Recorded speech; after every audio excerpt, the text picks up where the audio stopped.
Here today with Angie, and we have a special guest. This is Brittany. Brittany, say hello to everybody. Hello, I'm Brittany. No, she's not that Brittany. Oh, She's the oh, other oh gosh, Brittany. you went there. Oh man, did you Brittany, go there? bitch. Oh no, no. Not that Brittany. Not that Brittany. No. No, this We literally just had that conversation about names. Yeah, got it, like ice pick in my eye. Oh my goodness. no, this is medium, psychic, channeler, healer, etc., extraordinaire. Let's just go with empowerment. That's There that's you what, go. that's what I'm there for. Just call you Not metaphysical that kind of guidance. Brittany. Welcome in, JoJo, and welcome in, everybody, as you pop in. Good morning, Little GB, Sally P, GP, Blue Ocean, Affirm Wellness. Y'all are popping in quick. Wow. Bless Anju. Let's see. Sally P, yes, you'll be added to the list. I'm sure Kina's taking notes as it is, probably writing as fast as she can. Angie, welcome in. AZ Cactus Doctor, hello, Dr. Rivera, how are you? Bree, AZ Cactus Doctor is my husband. So he popped in there to say hello. Brittany, yeah, he came in there. Anyway, I said Bree, didn't I? Where did Bree come from? I don't know. Creating Balance, hello, Carolyn. Amnita Johnson, hello, welcome in. Sally T. Alicia Black, well. Affirm Wellness says no reading for me today. She's just in to watch a little bit. Brenda Watts, good evening, Brenda. Welcome in. Hey, Brittany says creating balance. Hello. What's up? Hello, 00 says, can I have a question? Absolutely. I'm sure Kina will add you to the list. Mystery, hope all is well, everyone's doing good. We are, Mystery. Thank you so much for asking. Brittany, JoJo says she got a reading from you on Saturday. What? Really? It Huh? must have been on TikTok. Oh, yeah, that's Affirm Wellness says FYFA already? Low. Oh, Angie, yeah, step up and pull your shirt. Angie now has But she saw my face. I was reading them questions like, oh my goodness. hi, Miss Brenda. Yes. And Virgo sun. and there's Kim Hunt, welcome in. And Brittany, as we chat amongst ourselves, or as Kina chats with us, you should see a private chat down there. And it'll start that when you see that private chat, that's the one for all four of us on. oh. So you should see that when it pops up. Yeah, that's where Kina tells us who we're reading next and so forth. And we don't read that out loud. No, we Oh, don't read that's it. good to know because I was like, why is there another private chat? And then I closed it because I was like, I don't need that. Yeah, Like, that's Oh, you will. Oh, you will. That's the one that Kina warned that she's going to sell to the audience sometimes because it gets kind of crazy. no, I was gonna say I'm so psychic. I don't even like need the private. Like, It goes down in the private chat, people. Hi, Louis. Like, oh my God, like, Louis Black is here. He says, hey, gang, hope you guys are doing well. I would like a general reading, and you will get one. We'll add you to the list because it is not closed yet. Good My evening, favorite Louis. kind of reading, Louis, general. Exactly. I was going to say, give him that look, Angie. Oh, Lord have mercy. Your life must be perfect if you ain't got no specific question. Listen, I don't know if I need these glasses or not. I feel like I can't see with them on. Well, see, I'll be damned if I can't see with them on, I can't see with them off. It's like, oh, I'm a mess. Mystery says our energy is awesome. Well, thank you, Mystery. I appreciate that. thank you so much. Oh my goodness. Exactly. I'm ready for my close-up, Mr. DeVille. I think Don, you started it out right. You know, like referring to that version of Brittany that I didn't want to refer to, and now I'm not going to be able to unrefer. You're going to just go into Brittany mode. Oh no. And it's not even the correct spelling of my name. Let's just. Yeah.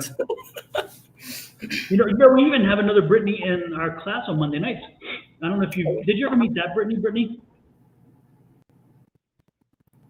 No, I don't think so. I'm sorry, say that one more time. Somebody was telling me I was pretty. I was like, what? Hello? I was asking Brittany if Brittany's met the other Brittany in our class. No, I don't think I've met that Brittany. Yeah. I think she had stopped coming by the time you came. It could be. Yeah.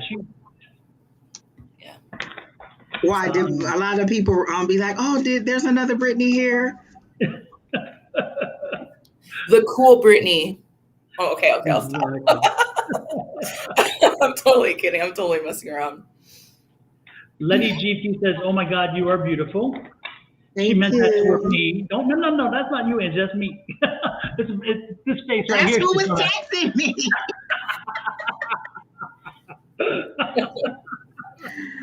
Oh my gosh.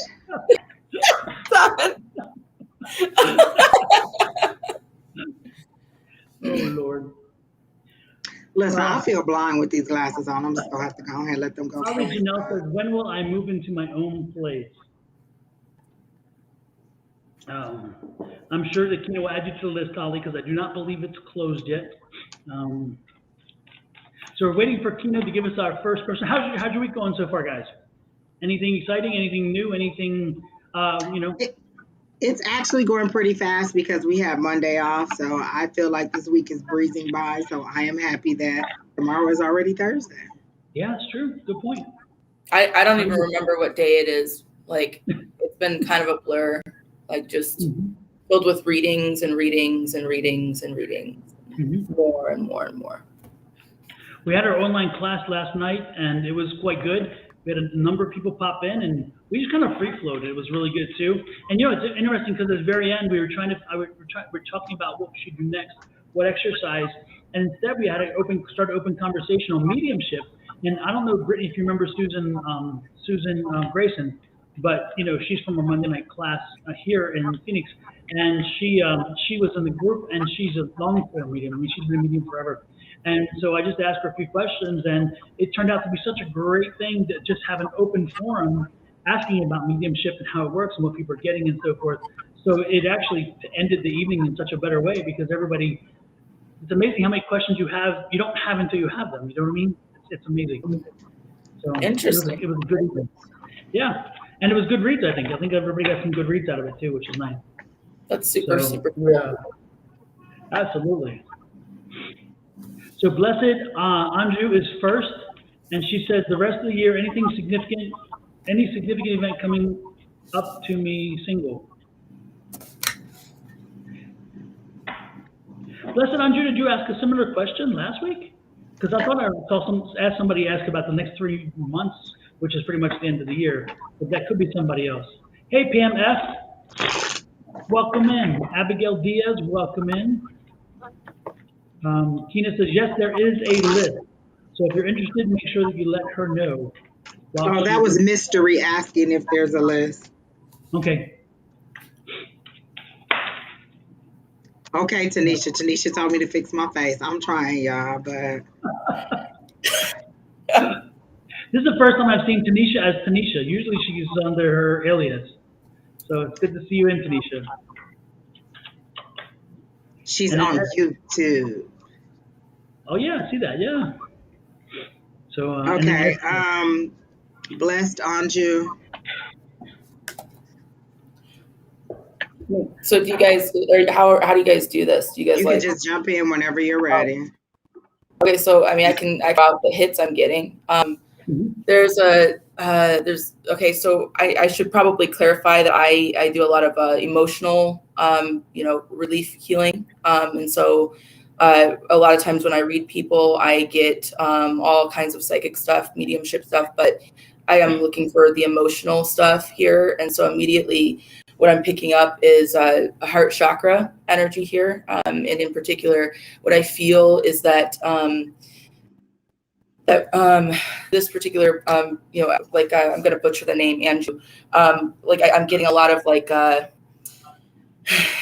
self-worth is a big deal here. And so as far as for the rest of the year, if you get connection, the connection is going to be pretty shallow. You're going to notice though, towards like the end of next year, you will have a significant relationship. But as far as what I see, you have a shallow energy kind of coming around. And that's because right now what you're looking for is external and it should be internal for you. And I'm getting hit, as I say that, like in solar plexus here, because this is involving deep emotional issues that need to be worked through. That's what I got. I got flatline. Like I got a stable 4. Like there's nothing going on for you either way. Like there's nothing that is super significant that I see coming in. Like you seem to be stable financially. I did see that you would probably be single through the rest of the year, and that's why I didn't want to start off, because that's what I got when it said and my guys were being so petty, because when I said coming up to me single, they said single for the rest of the year. So that is so mean, but that's what I heard. So so you won't probably get in a significant relationship, as Brittany was saying, for the rest of the year. It will be it seems to be a very quiet rest of the year. You don't seem to be getting out much. You seem to be in hermit mode. Like I see you a lot alone at home, or just a lot away in your own space and not out with a lot of people or around a big crowd. You seem to be isolated. The room is dark black. For me, that's either secrecy or hiding or hermit. So I assume that you are not trying to be around a lot of people. If you're not around a lot of people, how are you going to meet somebody unless you're doing apps? But I don't see you meeting anybody the rest of the year. I see it being a pretty quiet ending to your year, like kind of a like let's stay at home and eat snacks and watch the ball drop, but I don't see you doing a significant amount of anything. Everything seems to be a 4. They're clearly showing me a 4 for you. And that's all I got. The one thing that came to me instantly is, first of all, I'm getting the feeling of energy, student energy. So I think you're a student, and I think that you're going to continue to do that. It's the one thing, the most important thing that came up to me in the card is that focus card, that focus on keep working on what is working in your life. And then if anything, learn the mysteries of life in the fun way. Again, do some exploring, figure out what's going on in your life, figure out what's working, what isn't while you're going through this. But it seems like the one thing the most important thing is focusing on your schoolwork, focusing on getting through a successful school year, a successful education, which is going to take you on to where you want or need to be. So that's kind of what I'm getting. That's the energy I'm getting, is very much a student energy. And so, but an energy of a student who, again, stay focused, keep working on the things that are working for you. The things that aren't working for you, get them fixed, because this is the time to do it. It seems like this is the cycle to do it. So with that, I think we did it. So one more thing, because she put learning phase, but one of the things they told me to tell you, but don't submit to people who you think know more than you. You seem to know a significant amount, so don't allow what you think their authority is to outweigh what you already know. You have a significant amount of information, so lean on your own intuition, your own gut feeling, that internal guidance that you have above what somebody else is saying. You can take their information into consideration, but don't let it be the deciding factor, or don't let it overpower what you already know. Super. Anything else to add, Brittany? Or I was gonna also say, I like, as you guys were talking, I got this real energy of stopping and just and like kind of going, oh well, like I'll wait for this thing to come in, and it's like that's not how this works. There's a need for you to really go internally here. This is your call, and you can sit around and look at it as a learning phase if you want, but that learning phase, it's going to keep going, and you're having this significant connection come in next year. And depending on how you are from now up until then is going to be really contingent on how that connection ends up unfolding for you. It could end up being a really great thing, or it could end up being a crap thing. And then you're going to be back in the same cycles over again. So this is a real call for you to kind of go internal and get that emotional healing that will come from self-care and truly finding that self-love for you. Fantastic.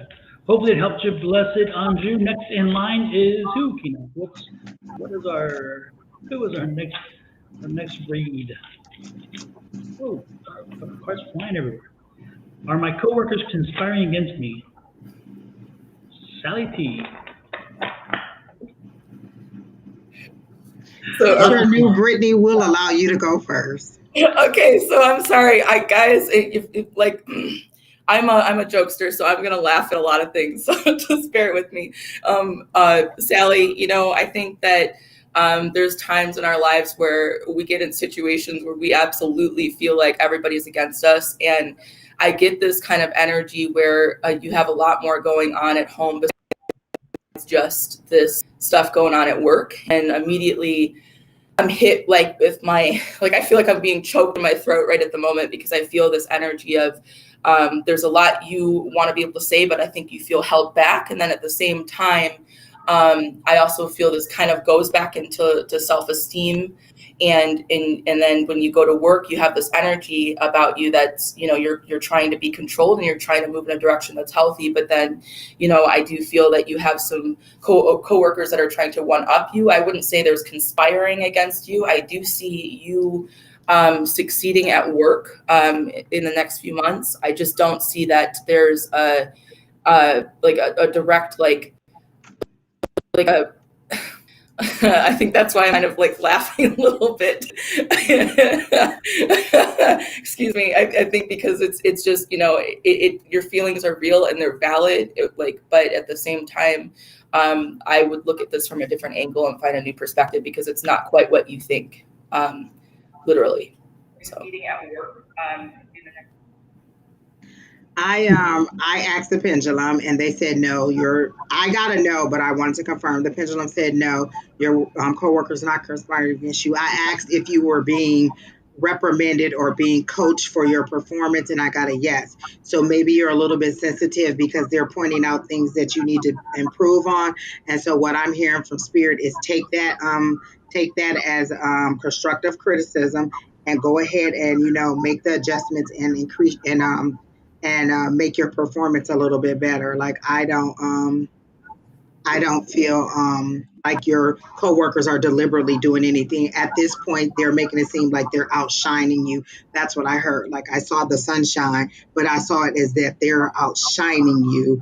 And so you're feeling a little bit under the microscope and thinking that they're doing things to sabotage you.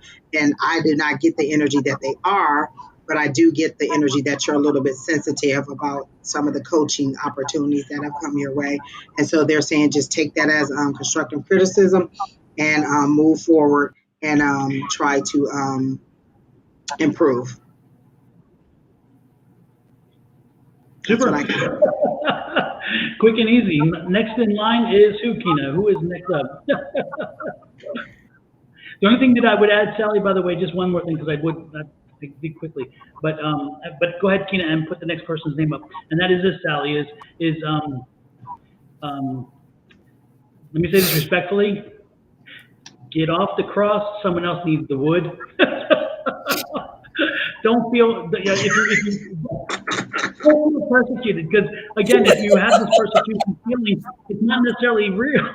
So relax and don't bring that into you. Don't call that into you. Be careful what you're saying and be careful how you're feeling, because again, it's that one thing I always warn people about, affirmations and so forth. So make sure that you yeah, it's interesting. Exactly. Make sure that you're not drawing that energy in, because if you draw that persecution energy in enough, guess what's going to happen? You're going to get persecuted. So be careful, my dear. Don't pull it into you, because, and I'm not saying it is or isn't. I'm just saying, careful. That's all. Can I add one more thing? Yeah. So I don't mean to be so direct here, but again, as I said, I'm one of those psychics that deal with emotion. We're honest. We're authentic. We don't blow up your ass. We're going to tell you the lesson. So it is what it is. So the paranoia is what I got really strongly. I know that's what Angie got to. So what I'm going to be very, very clear here on is when there's feelings that you feel that you're being attacked, or you feel like the world is against you, there's a time for you to pull back at that point, okay? And pull back in the sense that re-examine what's around you and think and focus on what you can confirm and what you can control. because then if we're in a state of paranoia, then everything is going haywire. And then at that point, yeah, you're going to start manifesting literally what Don said, which is that energy.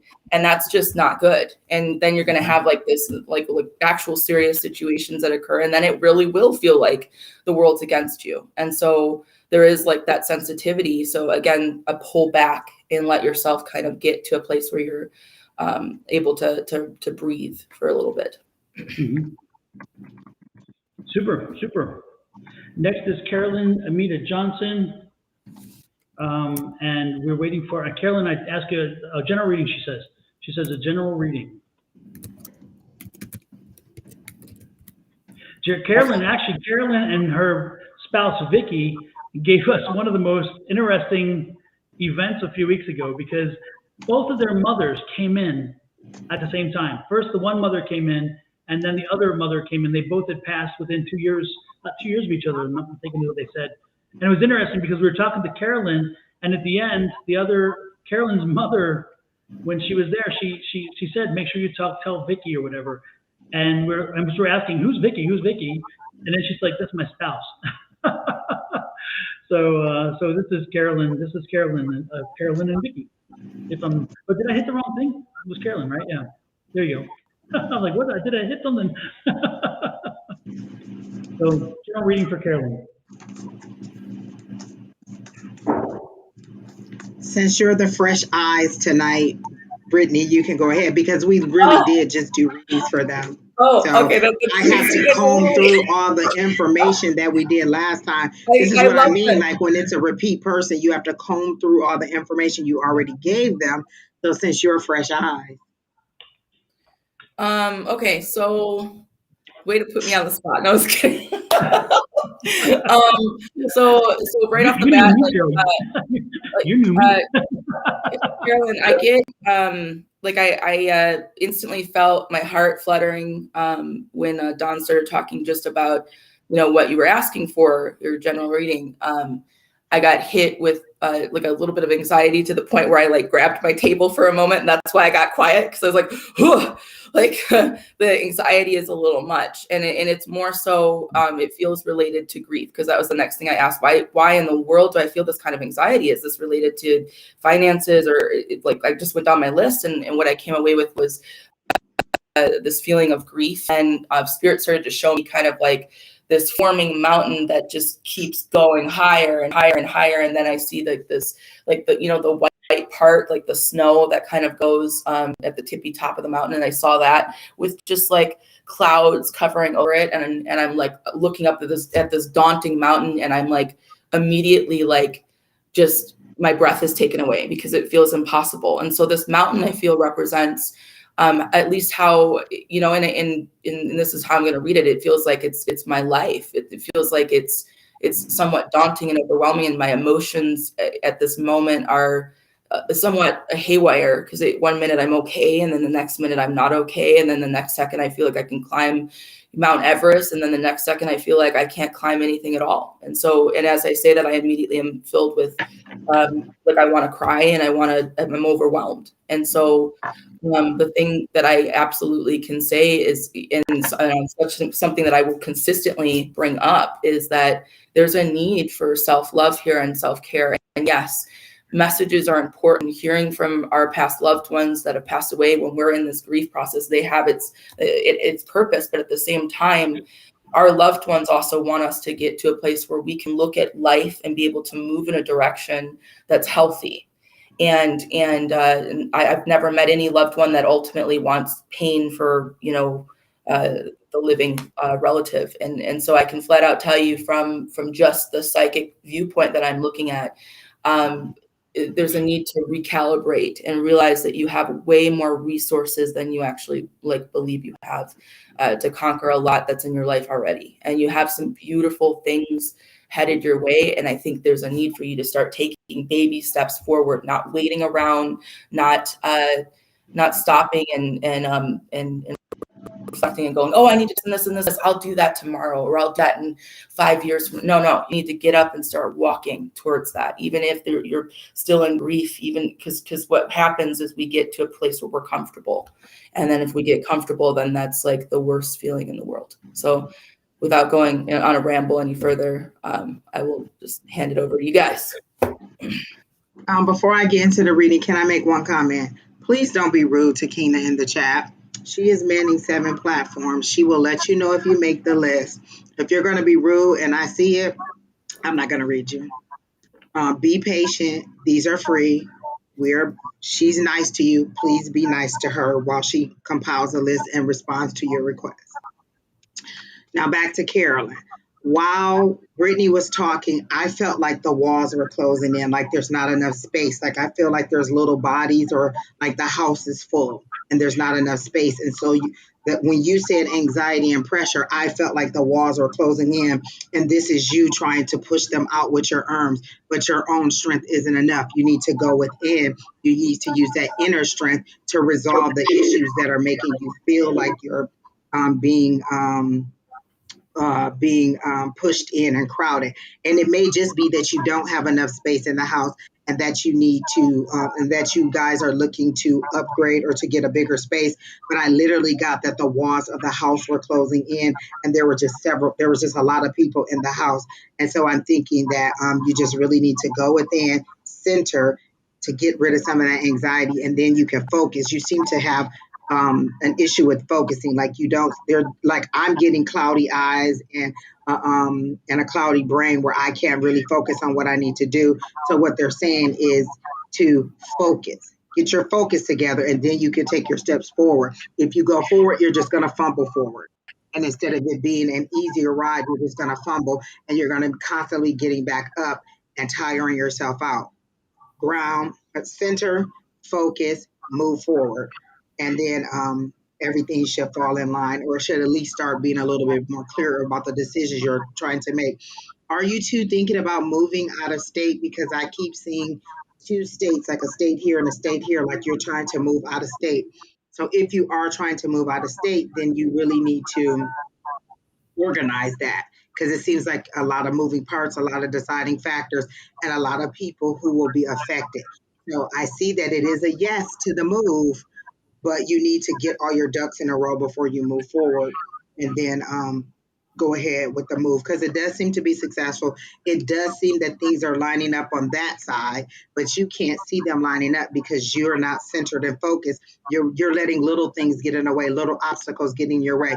Like they're showing me things like paper cuts, and you tripping over insignificant things like a paper clip. When you trip over a paper clip, that's something insignificant. You're letting little insignificant things block you from the main purpose or focus that you're trying to do.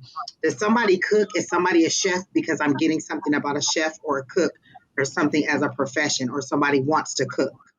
It's a go. You just need to work it out together. Who's going to do this while I do that? And so that's what your issue is. But that's all I got. Super. So hopefully the move goes well if that's what you guys decide to do. She said again, yes, Florida. Yeah, that's what she was saying. Oh, your son is the one who wants to be a cook. Is that what you're saying? It's a go ahead for the cooking. But if I could just add real quick, I mean, Carolyn, you've been through so much. I can see what you've been through. And honestly speaking, give yourself the self-compassion that you deserve here, and understand and respect that, the grief process is such a heavy process. Okay. And there's no easy way around it. And there's a need to acknowledge the emotions while at the same time trying to take little baby steps forward. This is going to be the resulting of a new version of yourself that's going to be come to fruition as all of this happens. So I just can't enough also take care and understand that, you got to be easy on yourself. Yeah, you're not thinking clearly, but what can you do to get yourself to that point? I just wanted to bring that up. Yeah, and the other thing I would add to that is nothing psychic, nothing whatever, it's just general thing, is that both of you experienced the loss, and both of you experienced the loss of a mother within a short period of time of each other. And because you both lost mothers, and because you knew each other's mothers well, because you were the mother-in-laws and so forth, and even because the mothers knew each other well, does not mean you both will experience the loss the same. So, Vicki, when you lost your mom recently, your loss process is going to most likely be very different than was Carolyn's. And Carolyn, when you lost your mom 2 years ago, if I remember my chronology of events from when your moms came in, you again handled it differently.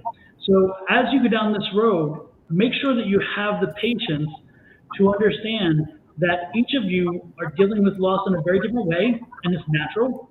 And be patient with each other in the sense that that's how you heal, is that getting over that loss in your unique way. So be there and be supportive, but don't expect them to be having the same kind of feelings toward loss or reacting the same way toward loss that you are, because that's not realistic. The realistic thing is that you both lost somebody, you both have been through it, but you both have to go through it and process it in a very different way. And it's going to be healthy to do it that way. So support each other, but give each other the space for realizing that you're having different feelings. And even when this is your mother and your mother-in-law, and then 2 years ago it was the opposite way around, it's processing in different ways, okay? Just a heads up on that one.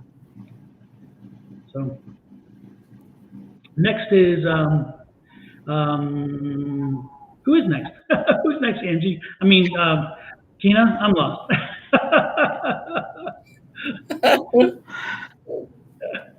It's Anahi.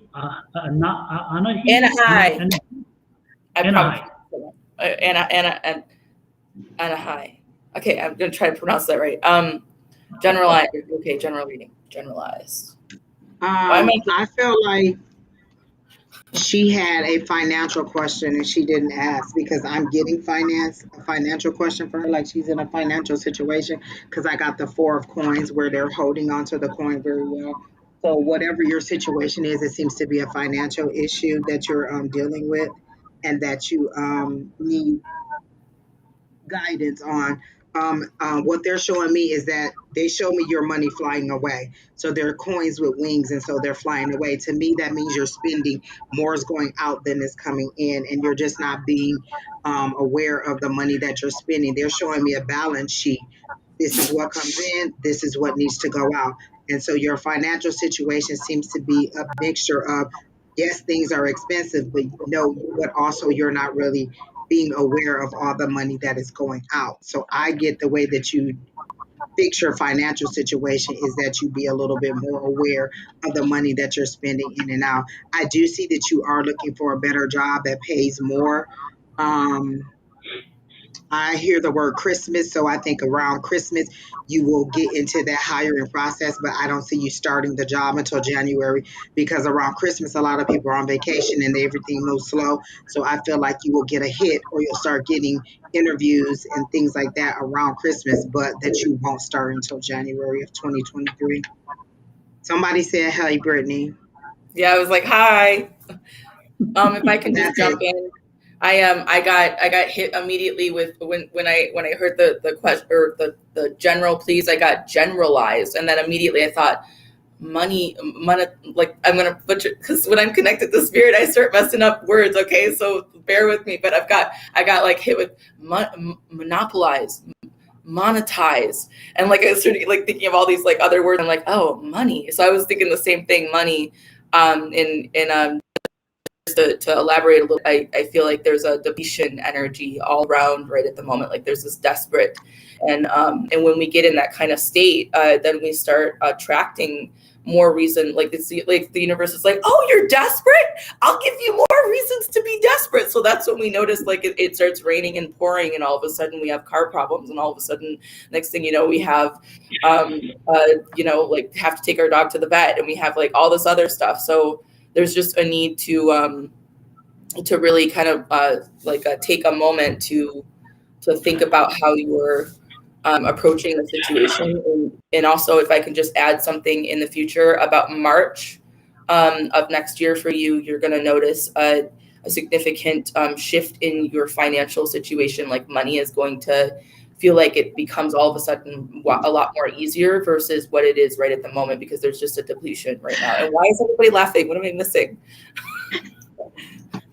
Don is going ham in the comments, him or Kina. Oh.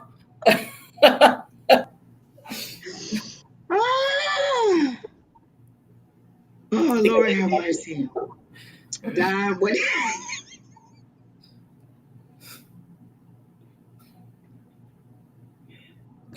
I'm lost.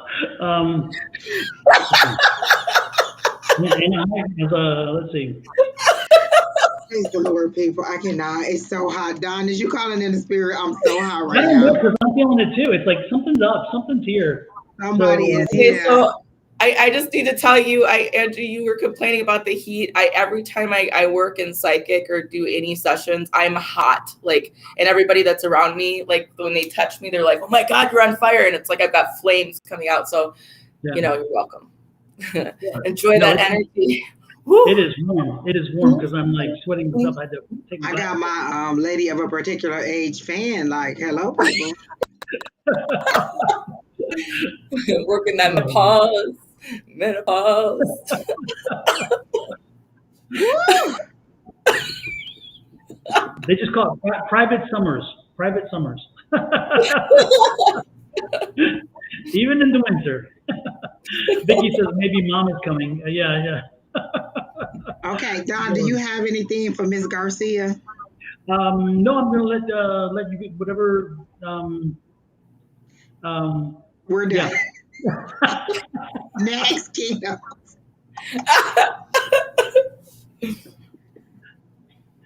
What SJ says? LMBO. What is LMBO? Laughing my Oh, butt laughing off. my butt off. Okay. See? The menopause family. Oh my gosh. The comments, folks, are funny here. SJ said, laughed my butt off at Don comment, well, and then she shows an emoji with, oh my God. And then Samantha followed up with the menopause fan lady, LOL. Gypsy Rose said, mini vacation in the tropics, honey. It is the desert, and here it is hot. It is Arizona at its worst. Oh, sorry. And look who's next. Welcome in, welcome in, Anjali. Is it Anjali? I think it's Anjali. Okay. I'm going to meet Anad. Is there any long-term proposal relationship with him? Not just no. Not just no. Sorry, I do not feel it at all. I literally got, is he coming to the meeting? Like, Oh my God. No. I instantly got. Go I was ahead. going to say, I instantly got this. Okay, I was going to just say, I instantly got this feeling of, it also kind of, there's some communication that has to happen, and it doesn't feel like it's very pleasant communication. I'm instantly getting like sweaty palms, like, and not because I bring the heat, but because like literally I'm getting sweaty palms. Like, this is making me nervous. Like, I'm having anxiety about this whole meeting. And the fact that you're asking this question, I'm just going to flat out tell you that I think you already kind of know what the answer is to that. And to go a little bit further here, this connection stems right into a strong energy about how you communicate with other people. And I say that because the way that you've learned communication with relationships externally has impacted greatly the type of people that you're attracting. And I don't even know if I'm making any sense, but that's what I'm feeling. So to answer your question, as of right now, how long, the longevity is not very long, because how long do you really want this to be? Because the communication is really off here, and there's a lot that's not being said, and I'm getting anxiety just thinking about it, and I'm panicking inside because I think you already know. So that's what I got. Don? Oh no, she said going to meet, so I assume there's distance, and I feel like distance is hiding some behaviors. Like, you're not aware of the behaviors. I don't feel like both of you are equally committed. I feel like you're committed, but this person is just not as committed to it as you are, and I don't feel that is the direction that this person is going. And I don't feel like you've had that conversation, because they're showing me the googly heart eyes, meaning that you're head over heels in love with this person, or you're head over, like, you're really into this person, and it's just not the same. I don't get the same feeling. Like, they're giving me that Elmira from Looney Tunes, how she, just crush it. You know how she squeezes the life out of the little animals. I just want to love you and hug you and squeeze you. Like you're overly affectionate or overly involved, and this person is just trying to like get some room and some space. And so I just don't get that person is on the same page. And I even did the pendulum, and you saw it was back and forth. And so I gotta know. So I don't think that it's going to propose. And I think that you should find somebody a little bit more local, and that you should find someone who will give you the attention that you want. I think that's what you need, and you're just not getting the attention from this person that you require or that you would like. And I'm kind of feeling like, have you even met him? Because I feel like I really feel like, have you ever met him in person? Because See, I and really that's feel what like, I said. Is he even going to be at the meeting? Because I didn't feel like there was going to be another person. Like, have you already arranged that you two are going to meet? And the first thing I heard was, is he even going to show up to the meeting? So I didn't get that there was going to be. no, I think that, I mean, Anjali, have you met him before? Have you, because again, I'm feeling, no, it's just a proposal. Say what? No, you haven't met him, and he proposed to you. He asked you for a meeting. So you've never even met him. So, which was what I was getting, because I'm like, I don't think you even met. It's like, that's why it's like, yeah, girl, walk. Okay, and I want to clear. No, it's just a proposal, meaning that he proposed that you two meet, or you're thinking that he is going to propose to you. Like, don't do that. See, y'all is acting up. I'm sorry. No, it's not a proposal. So he was just, you meant as in proposing that you two meet. Okay. Okay, but then you said long term, and so no, I do not feel like that's where it's going. I do think, he may be thinking about a wham bam, thank you ma'am meetup. So, like, where did you meet him? Like on Bumble or Tinder or something like that? Because it feels like this is going to be a sexual. He's thinking of a sexual situation, and not a romantic, long term situation. Is how I'm getting it. Let's just put it this way. It's going to be one of those things where there's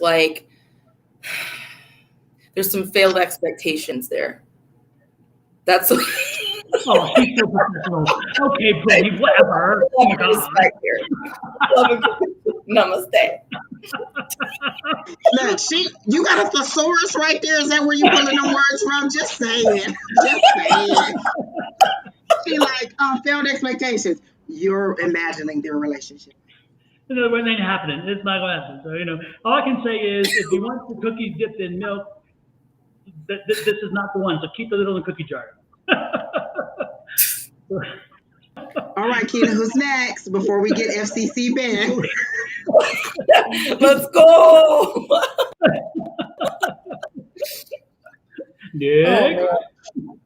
Oprah, cut the last scene. That wasn't really us. Yes, it was.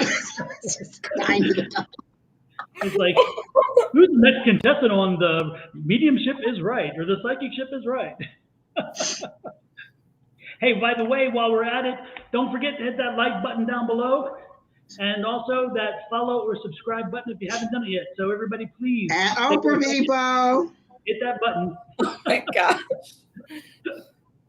I immediately got a yes from Blue Ocean. Will I lead a project soon? I got yes that you're a very talented individual, and you don't hear the whispering, because I hear it as in my ears. That means that people are whispering and your name is being said. So they are looking for just the right project. Like, they don't want to give you anything that's too big, but they do want to give you something that will challenge you.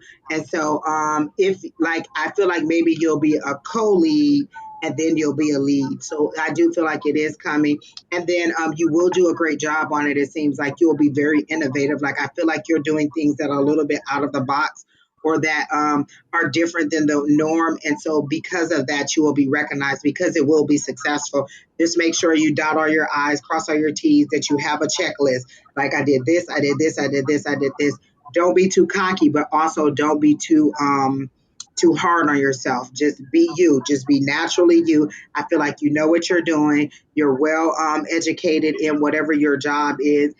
Is it something behind the camera? Because I immediately got like a camera or something. So I feel like you will. Um, God, it feels like it's something behind the scenes or some kind of camera work or something in production. So I do feel like you will be successful with it. I do feel like you will get to lead a project, but again, they're just looking for the right opportunity for you. Or maybe they're going to give you the most difficult person and see how you deal with them, because I'm getting a couple things like it's going to challenge you, but you're also going to succeed. So be ready for the challenge. And it does seem like it'll come up sooner versus later. I feel like it will be this year. You said computers. Okay. So I saw something that had to do with technology. So I saw computers and production. So maybe that's production. Yeah. Okay. That makes sense. All right. You guys can go. Oh, well, thank you. Sometimes Don just be waiting, like, are you done yet? So I have to tell him I'm done, Don. Don, do you want to take this one? You haven't really, yeah. No, go ahead. He's sitting back just enjoying it. He's like, I'm saving my energy. I'm the commentary. Well, what I was going to say was that I see this is a definite yes. I see actual multiple stuff, and I actually see you in front of numerous amounts of people throughout all of next year. Very significant, and I do see that there's also, at least what Spirit's bringing to my attention, is there's a need for work-life balance, because we start to succeed at one thing, we start to fail at another thing, and so there's a need for a work-life balance, though, because I see you getting to the point of depletion, like working, and you are seeing so much progress, and it's addictive. But at the same time, then, what's lacking in the background is your love life. It doesn't feel as great. And I don't know if you're currently in something, but if there is something right now, it doesn't feel that it's at fourth, or it's not even in the that it should be in. And it seems like it's rocky, but I see you missing things that you feel were at one time very important, but then are going to be in a different space next year, if that makes any sense. But, the one thing else that I was getting, that I was kind of picking up on, is that I'm sensing that what I'm getting is there's going to be a project. You're going to be leading a project, but it's not this project that's coming, but another project. And that project is going to bring you to the attention of somebody else in your community or something, and it's going to be an AI type situation, and you're going to be drawn away from your employer. So don't be surprised if middle to end of next year that you're drawn away from your employer and into a new opportunity where you're going to come in as a lead, and but it's AI related, and there's something dealing with AI in a way in which I don't know. I don't think you're programming. I don't get programming so much. I'm getting more of the hardware technology side, but there's something with AI. So don't be surprised if mid to late next year, a project that you're running at the beginning of the year brings attention to you, and you get an offer. If you get that offer, when you get the offer, take it, because it's going to be an amazing opportunity for you.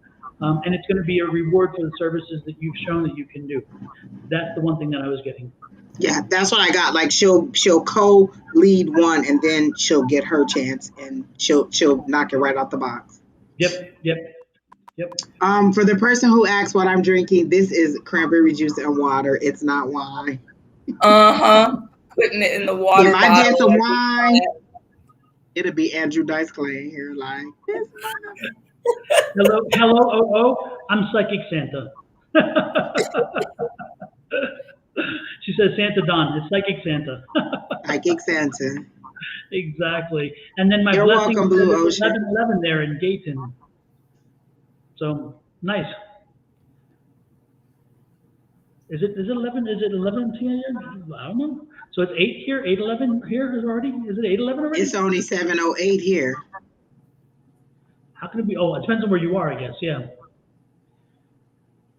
So, okay. I'm used to just ending on the East Coast.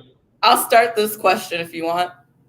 Oh, go ahead. Oh, I didn't even see that. I was too busy answering here. Hello says, where am I going to be in 6 months?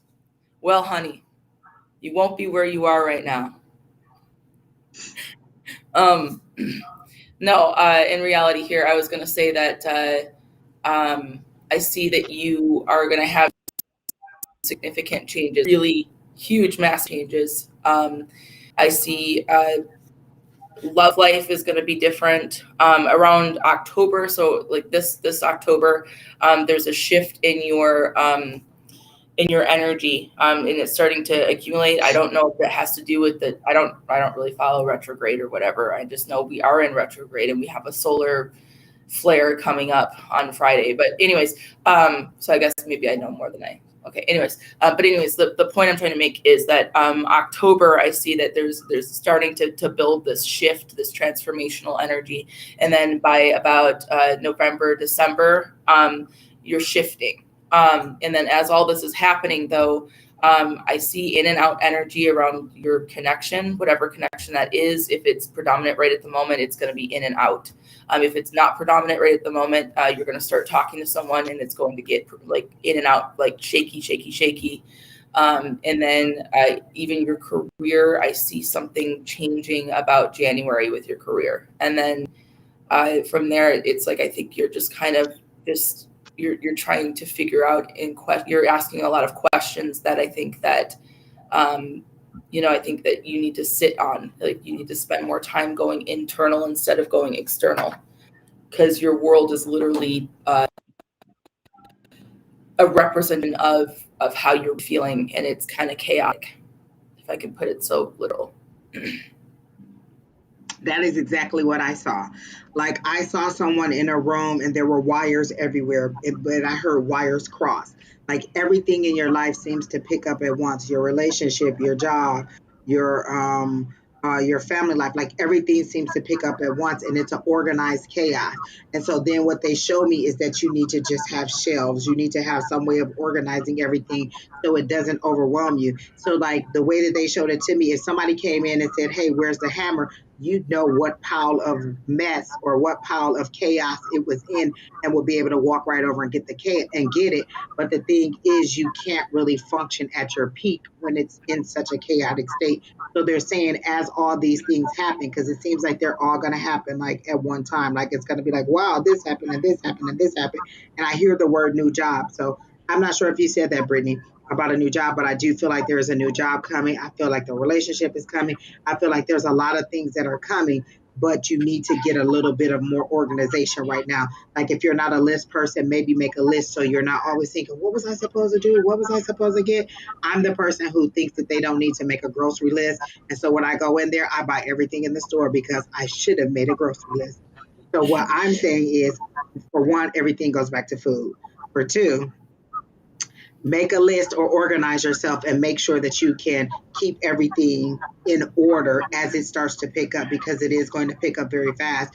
And then another thing they're showing me is if you don't, you're going to slip. Like they show me you slipping and falling because you're tripping over something that is important but that you weren't paying attention to, and in that way that means that you forgot something or you missed an opportunity because you fail on the job, or you fail to have a safe space is what they're saying, or a place where you can decompress. If everything is chaotic, it's going to be stuff all over the place. And if you can see my desk right now, okay, I'm glad you can't see my desk right now. Chaotic. So just get a little bit more organization is what they're saying, and be ready for the change that is coming. And that's it. That's all I got. Super. Then who's next? Keena. Lewis. You guys can go ahead. I've been reading Lewis as messages come in, so you guys can go ahead. Don. Lewis, the thing that came in instantly was get out of your head. Get out of your head. You are standing in your own way. You have you have this, your feet are in cement because you are in the old way of thinking of, I've got to know where I'm going. I've got to know exactly where I'm going, how many steps, in what direction, what's going to get me there, and then once I get there, what's going to be there. And you got to get your head out of there, and you got to get your feet out of there, and just start moving. The where you're headed is not so as important as you're headed. You got to get moving. You got to get rolling. And it doesn't matter it doesn't matter initially. You need the inertia to get rolling. Once you get rolling, then say, okay, now where I'm headed with this. But the problem is I feel like you're stuck and you just can't even seem to get rolling because you're so entrenched in the old way of thinking, in the sense of I've got to know, again, where I'm going, how many steps I'm taking, what time I'm going to get there, how it's going to be. And you need assurances. Forget the assurances. Put them aside. They're not necessary. Right now, the most important thing is that you just get moving. That's what I'm getting, is you got to get moving. You have, again, you're just kind of entrenched, and you got to get out of that. You got to shake yourself out of it. And the best way to do that is by doing it. And if it means a serious just jump and do it, just do it. Just get moving. What do you get, Brittany? I see instantly I see like an old wooden ship, and I'm like I'm in control of this ship, and I'm like I'm going along, and the current is taking me along, but every so often it's like I feel like I'm like slipping on the like whatever the word is for the wheel steering thingy. Technical term. Yeah. Yeah. Listen, the last time I had to tell a ship story, that's what I said, the thing that points you in your direction. Yeah, so like I was trying to, this is not even how you hold it too. It's like it's held like this. Her ship is a car. But I feel like I'm like the captain of my ship when I'm looking at the question I'm looking at is energy and everything. I feel like I'm the captain of my ship. So I'm like, I'm trying to trail along, and every so often the way the wave hits my ship, it kind of makes my ship do a jolt. And it's like pushing me in a different direction, and then I'm steering it back in that direction. And it's like this stubborn energy. And let's talk about the definition of insanity here. You know, like doing the same thing over and over and over again, expecting an absolute different result. Like you're not going to get a different result if you're doing the same thing over and over again. And the way that you're holding that ship is not the correct way to hold the ship, because you're literally like going in a direction, and instead of just kind of going with these waves, and that's kind of the beauty and art of I'm acting for a minute like I know what I'm talking about like steering a ship, but there's a beauty and art with it, because in some ways you kind of have to go with the weather, with the wind, with when we're talking about sailing, we're going in that direction, and so there's a beauty with, like, in comparison, if I'm going to compare it to our lives, there's a need for you to look at parts of your life where you are super attached to how the outcome's going to be, and then that's all you're holding to. And in reality, you can't stay attached to it, because in the end, the more that you're attached to it, the more that it's going to hurt you. And that's the beauty of life, is learning to go with the flow, knowing that no matter what happens, you're going to be okay.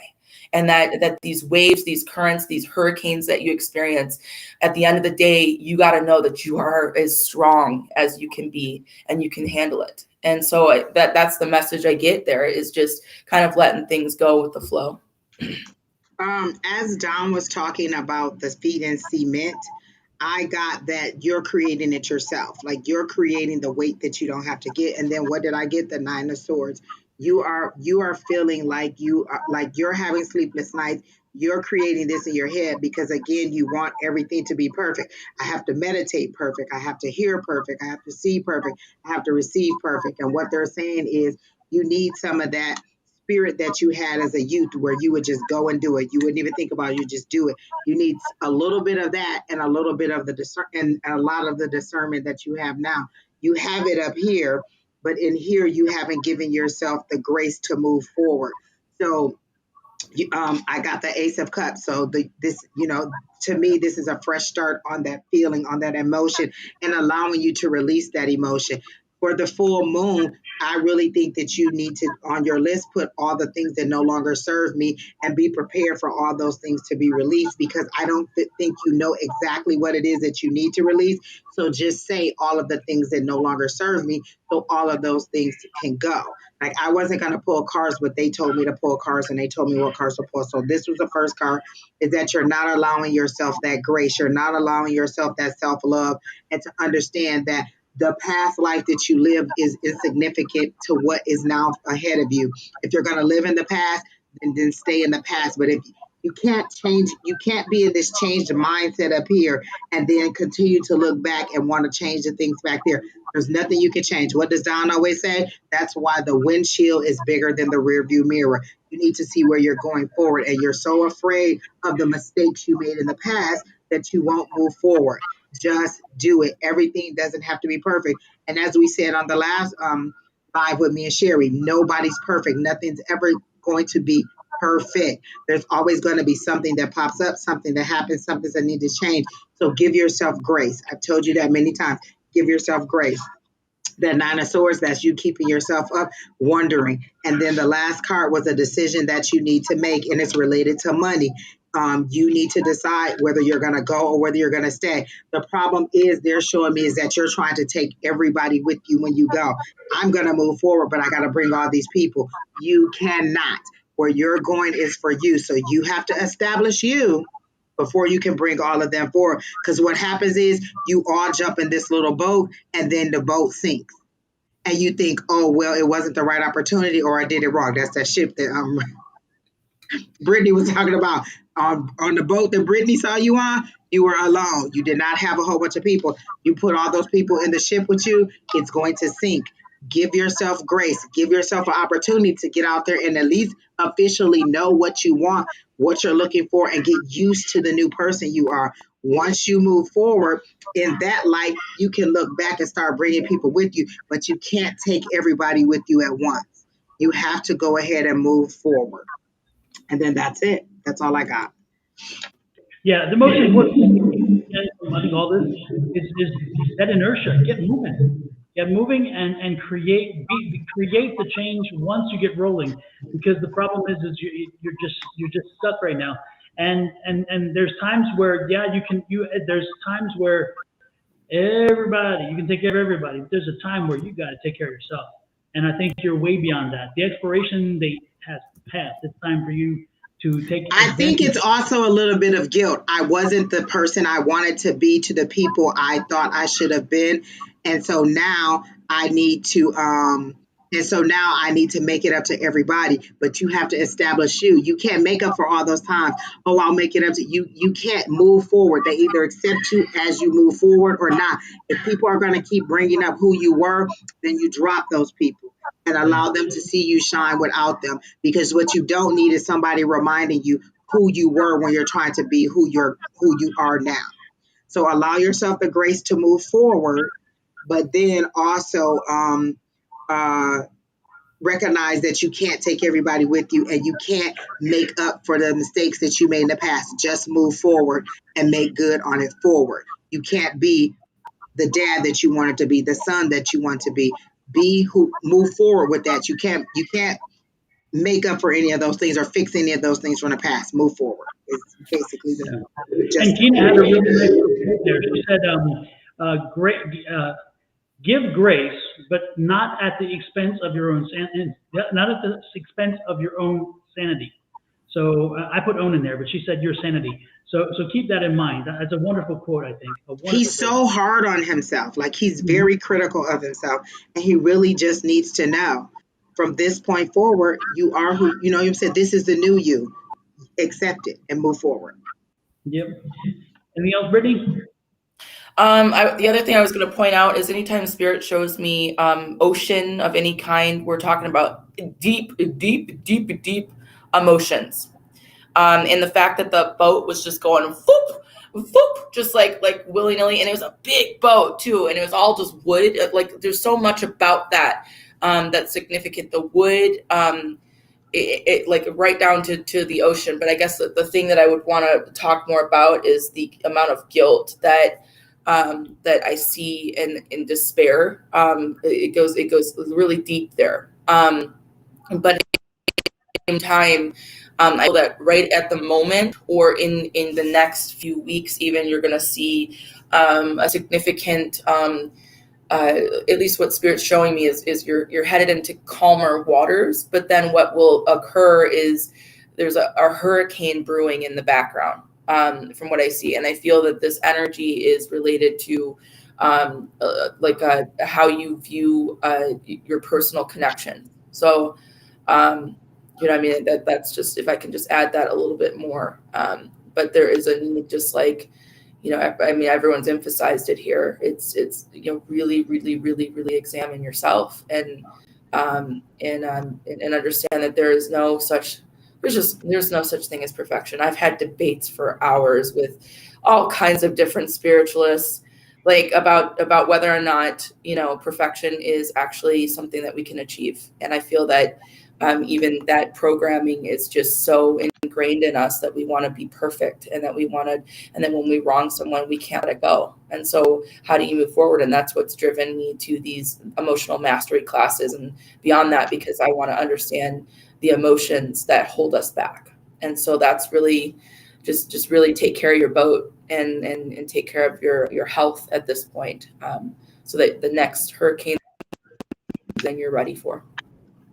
Wait, you said take care of your boat, and I heard Father Abraham. Oh, with the ark. What I need to take is a new Bible class. Noah's Ark. No, I'm just going to start naming off random stuff. Lord, Kina, who next?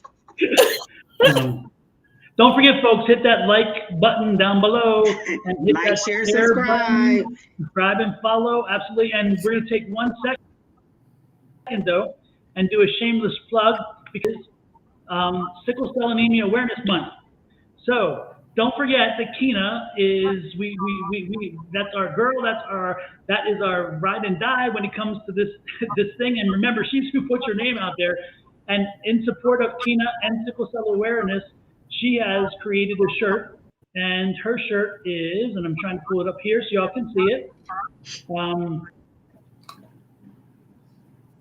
This is, there we go. There we go. That's the front of the shirt. Because, and again, so we're wearing this all month. Wear every Friday, wear the red, again, in support of sickle cell anemia. And Kina made these shirts. These are her own creations. So if you're interested and would like a shirt, let her know. Kina, if you could type in your address again, your email, and the website, whatever, they can come find it. On the back of the shirt, she has the year, and then she has the names of folks who bought the previous year. Next year, she'll have the names of people who bought this year, making out the numbers. So this is the way it's going to be every year. So that shows Kina some love if you'd like to, and support her in helping to make people aware of sickle cell anemia and what it does to people and families and lives, and again, show the attention and love to Kina for all her hard work. So that's the shameless plug. We love you, Kina. On Fridays, we wear red in September. So even if you don't have a shirt, you can still wear a red shirt and take a selfie and spell it CELL for sickle cell selfie, and post yourself in the red shirt, and then you never know. Hopefully you'll be able to buy one maybe next year or later this year, but still post it. What we just want to see is a sea of red. We want everybody to see that sea of red every Friday, so people can say, hey, what's going on? And then you can see it's Sickle Cell Awareness Month. Absolutely. And if you want to, we'd love to see those images. So you can upload them to Sonoran Mystic Tarot, the Facebook page or whatever, and post them there. And I'll make sure that Kina sees them, and she knows that you guys are showing the love. So again, wear the red shirts. And then you can hashtag Team Kina SCA. Post that, Kina, the hashtag, so they know. And so if you post that, then we can also see all the people who did it.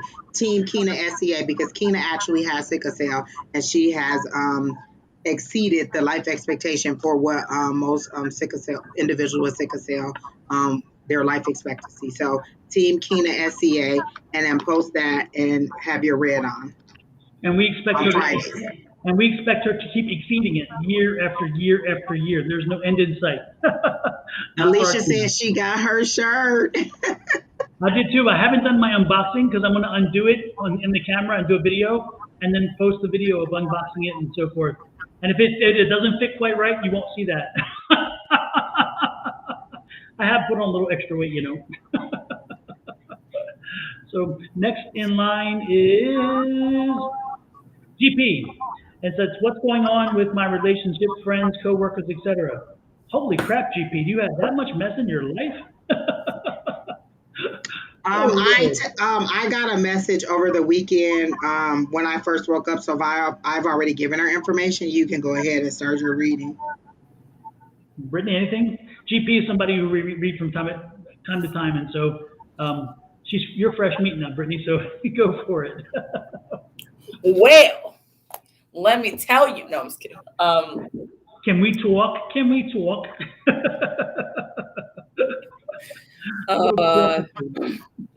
So,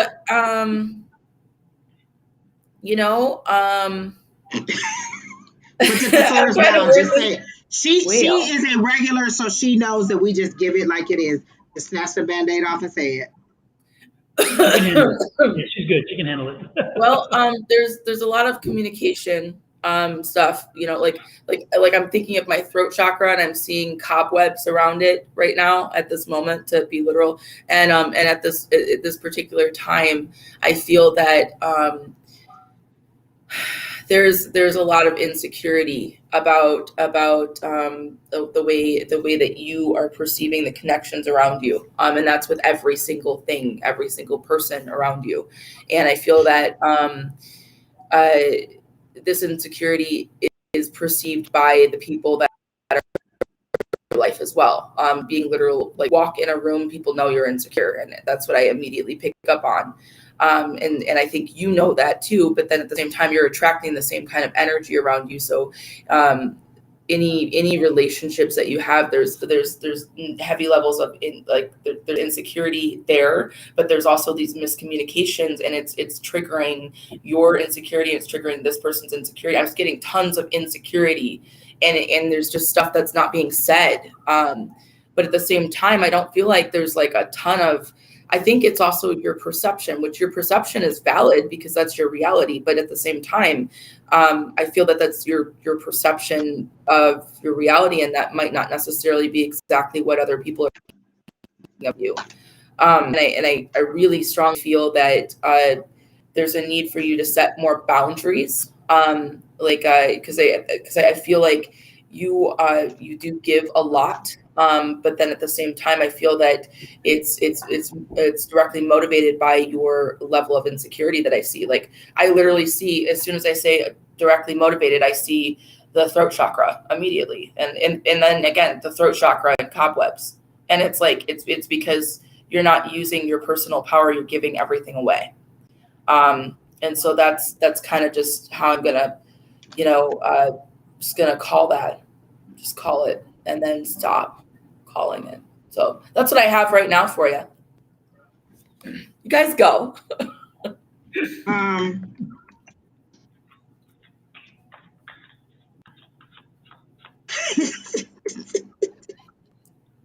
They already said no, but anyway, while you were doing your reading, I was in the chat and it was a lot going on, but I got, were you just offered an opportunity to lead something or to do something at work and you said no? I got that you,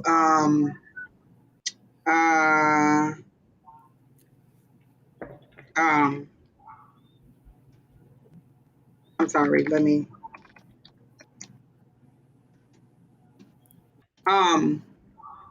okay. So they're showing me that there was an opportunity for you to lead or for you to be a teacher because the Hierophant came up and you said no, or you thought it, or you didn't think that you were talented enough or you were ready to do it.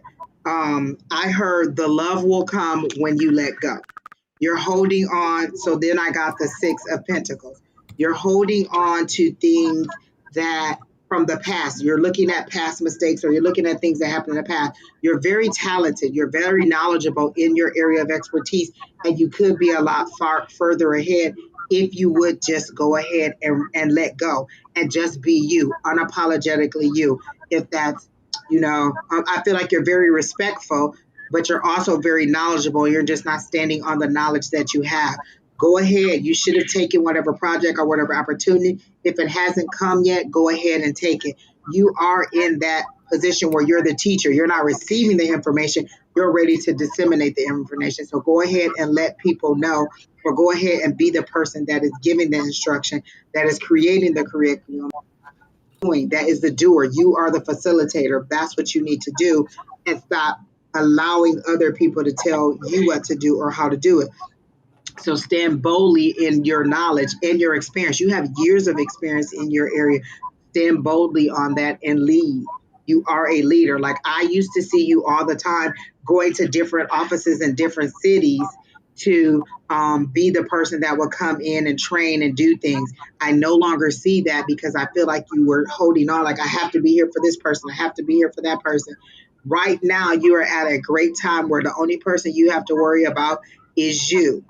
Do what makes you happy. If that means you leave for 2 weeks, you leave for 2 months, you're out and about, go and enjoy yourself. I see you out enjoying different foods, different venues. Like, I see you in different places. You just have to let go. You definitely have to let go and just move forward. So whatever's holding you back, it's you. It's not the universe not giving you opportunities. They're there.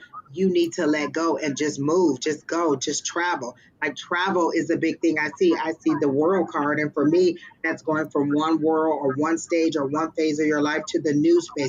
You're going from the old to the new. So take advantage of the new and move forward. That's all I got. Super. Well, GM, hopefully that worked for you. Or GP, hopefully that worked for you. And with that said, who is next in line, Kina?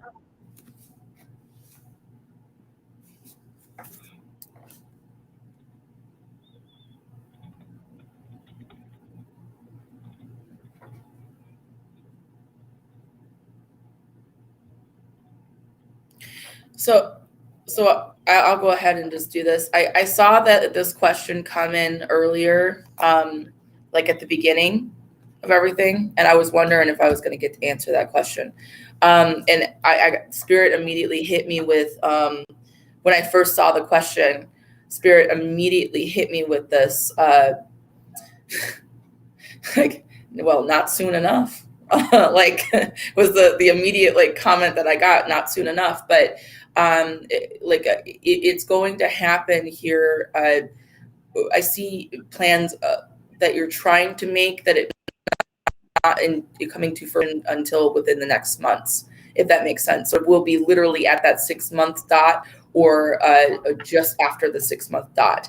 But I will say that there's a need for you to re-examine how you're approaching the situation, because I think there's some unrealistic expectations, and that's why it's not coming into fruition. And then that's why Spirit's immediately saying not soon enough. Well, not soon enough, because you've got to start getting on those plans. It's not something that you can wait on. And I feel that you are not looking in the right places. There's a lot more resources than I think you're aware of that are around you. And this is not something you need to do on your own.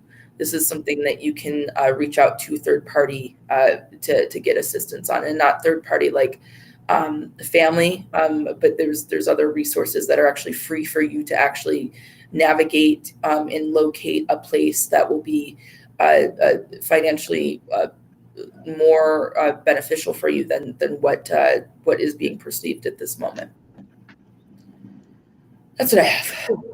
The one thing that I got when I first saw it pop up, and I kind of was wondering, it seems to me is that the block in moving forward and moving to your own place, and I'm not exactly sure where you're from, Holly, but I'm getting there's a cultural block to you being a single woman in your own place. I think that there's I'm not sure you're from the U.S., because I'm getting this feeling of it's a cultural thing. And it's not quite where you are. It's kind of not quite still acceptable to be a single woman in a place by yourself, without your family and so forth. And so I think that the hurdle so again, what I'm getting is the hurdle is partly you having to overcome the stigma of the society and what that means to you, and how you deal with that. So I'm getting the conflict isn't so much you're in the U.S. For some reason I'm feeling there's a stigma to it, or there's some kind of attachment about you being again, a single woman in a place, because I'm getting the feeling like that it's a hurdle for you psychologically. I mean, I'm getting it's more here than anything else. And you have got to overcome that. You've got to be able to see that, hey, I can do this. I can be a single woman in a place by myself, because I'm feeling the impediment is a psychological one, not a financial one, and not a structural one. I think it's based on what you're getting. It's based on what you put in your head. So that's what I'm getting. I think if you overcome that, you open up to that and say, you know what, I can do this, it'll be done. I got some, okay. I may have the unpopular opinion. I get that I asked the pendulum, it's a financial situation, but I'm getting that you are going to have to like they're showing me a second job or another set of income or a better job. Like you're going to have to work harder, like kind of bear down and take on an extra and bring in some extra income so that you can afford it. You're trying to figure out based on the budget that you have now how it's going to happen. And no matter how many times you rearrange 15 cents, it's 15 cents. It's never going to be more than that. So you're either going to have to lower your standards on the place that you want, but with the rents rising as they are, the thing they're saying is you need to bring in more income. You need to have more money. So that's what the issue is. It's you needing to focus more in on bringing in more income, and they do show me you exhausted, like working hard, but that's what it's going to take in order for you to get out on your own. You have a lot of hurdles to overcome. You need to save money. It seems like you need to buy all new things for your apartment, and so you're thinking about all of those things at the same time, and those are also creating a little bit of fear in you too. So what they're saying is you need to focus on making more money, bringing in more money, whether that's one job that pays enough or two jobs that pays enough, but you just don't seem to have enough income coming in order to accomplish what you want. So I'm seeing that you're just going to have to work a little bit harder in order to accomplish that thing. And then it's going to be a slow build. Like maybe you'll get the apartment, but you won't get the furniture for a little while and you won't have all the luxuries that you want. But if you really truly want out, you'll move in and sleep on a pallet on the floor, but it'll be your floor, your pallet, your house, the key that you put in your door. And they're giving me goosebumps on that. So there's a lot of emotional ties to that. Like you need to decide what you want to do, and that means move forward. Can I just add something? What I'm getting with resources, I get that if you just look from a different perspective, this is something that you can actually achieve a lot sooner than the 6 months, 7 months threshold I'm getting. But it's a perspective thing, and I see that that you are trying, but then I also see that there's unrealistic expectations. So my suggestion, and this is coming from a standpoint of I've been in some crazy situations where I've had to make my stuff happen, and I've had to do it with no safety net in the process, and I've had to make it like ASAP. And I live alone, and I've made it work. And it's all contingent on how resourceful you really are.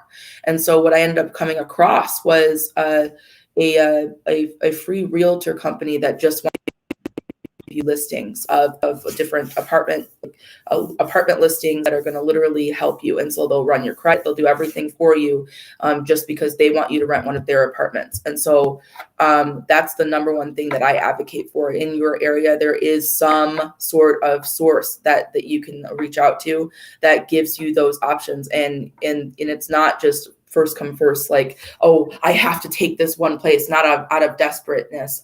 You're given like 50 different options, and then you get to go explore these different options, and they're stuff that's actually affordable. And that's what I have made it on, and I've been able to save off of these different courses like that. And so that in this department, I'm telling you, you've got to re-examine the way that you're looking at this whole situation, because you can do this right now. You can actually afford it right now, but you have to lower that expectation window that you have that's unreasonable for the state that you're in at this moment. And I would suggest to get a second job. Yeah, and take a look at this again. Who are we reading again? Holly. Holly Janelle. Holly, again, this is the affirmation that I tell people they should use. I believe in infinite abundance and my needs are always met. Every morning, say it with conviction, say it because you mean it. And when you tell this to the world enough, you'd be surprised how those affirmations return things back to you. So most importantly is if you set your mind to do something, speak it to the universe, say, this is happening, this is happening, this is happening, and you'd be surprised. So again, win the war, but start here. That's what I'm saying. All right, who's next? Who's next?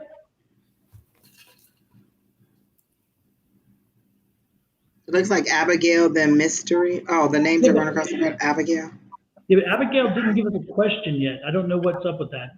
Is Abigail still here? Abigail, are you still here? If you are, this is your opportunity. If not, we're moving on. And the next one after Abigail is Mystery. Mystery, if you're still here, let us know. Mystery and then SJ in that order. Mystery, SJ after Abigail. Let us know if you all three are here. If you are not, we will move on. Hey, I went to New York City this weekend, by the way, and had such a great time. And it was the coolest. We did such great things. Had some food, had some fun, but most importantly, relaxed. So I came back ready for tonight. There we go. I was looking at all the food they were posting, and it looked delicious. I was just like, oh my gosh. It was. We went to a place called Danielle, a restaurant called Danielle on the Upper West Side, and they had a 7-course meal, and they brought the different courses, and you're like, oh, by the time it was over, you're thinking, this is not going to fill me. By the time you're done, oh yeah, it was done. I was filled. So SJ says she is here. Well, let's go to S. Oh, Mystery says just a general. Is Mystery before SJ? Let's see. It's Abigail. Yeah, Mystery and then SJ. So Mystery says just general. Okay. Mystery, have you no Mystery, direction? you would want a general. Maybe a little hint.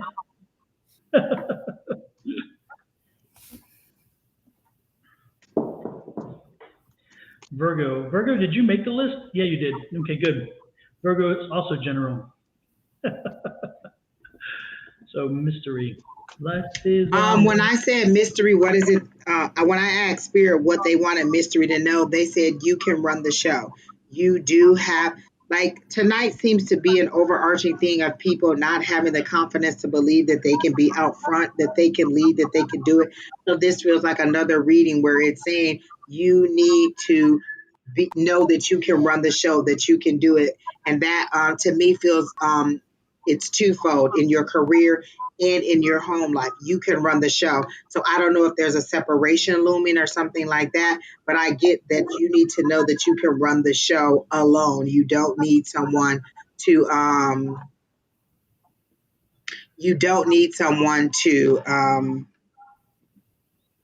to assist you. You are talented enough to move forward and get this done on your own. So that was the first message that I got, is that you can run the show. You need to step up in it. I get that are you sometimes cast as being aggressive or having a more your more masculine side seems to come forward more.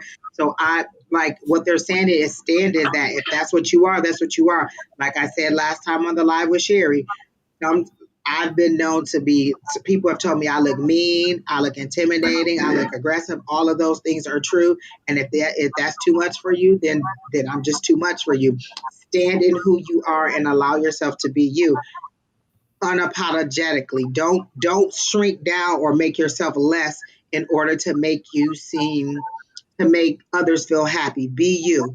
Stand out, stand forward, make decisions, do what's best for you in this situation. I think you said something about love in there too. I don't get any connection to love, Don or Brittany. Excuse me? No. So I hi. Look, I got like a immediate. Is that pure vodka in your cup or is it really water? It's really water. No, I got kind of like shy. Okay. Like as soon as I'm like your energy, because I'm just like, what's up? Hi, what's up? Like I feel like that's you, sort of, so to speak. and words are hard to put together. But I'm starting to see these pillars, like at least what I'm writing down is I saw pillars of grease, and it was gorgeous. It just felt like the breeze hit my face, and I was just like, oh, it just feels so good. Like this is just I feel bliss, I feel peace, I feel happiness, and I feel like kind of like just being carried away in the wind. And I'm seeing like this woman that's like her like, you know how like in the older days the grease like garment like was flowing in the wind, and it's like this beautiful like gorgeous like breathtaking like goddess like woman that's just like there, and it just feels so blissful and peaceful, and then as I look off into the distance I see hills, and it's just beautiful scenery. And so what my attention is drawn to when I'm seeing this whole scenario here is that I immediately got love before you even put that in the thing, while Angie was talking, and what I got was, wow, there's like some sort of like it feels like a very blissful, like I'm being carried away, like romantic connection, but it starts out really shy. But then what I feel is that it feels as almost as quick as it was there, it was just like gone. And so it overwhelms me that like, oh my gosh, it's just gone.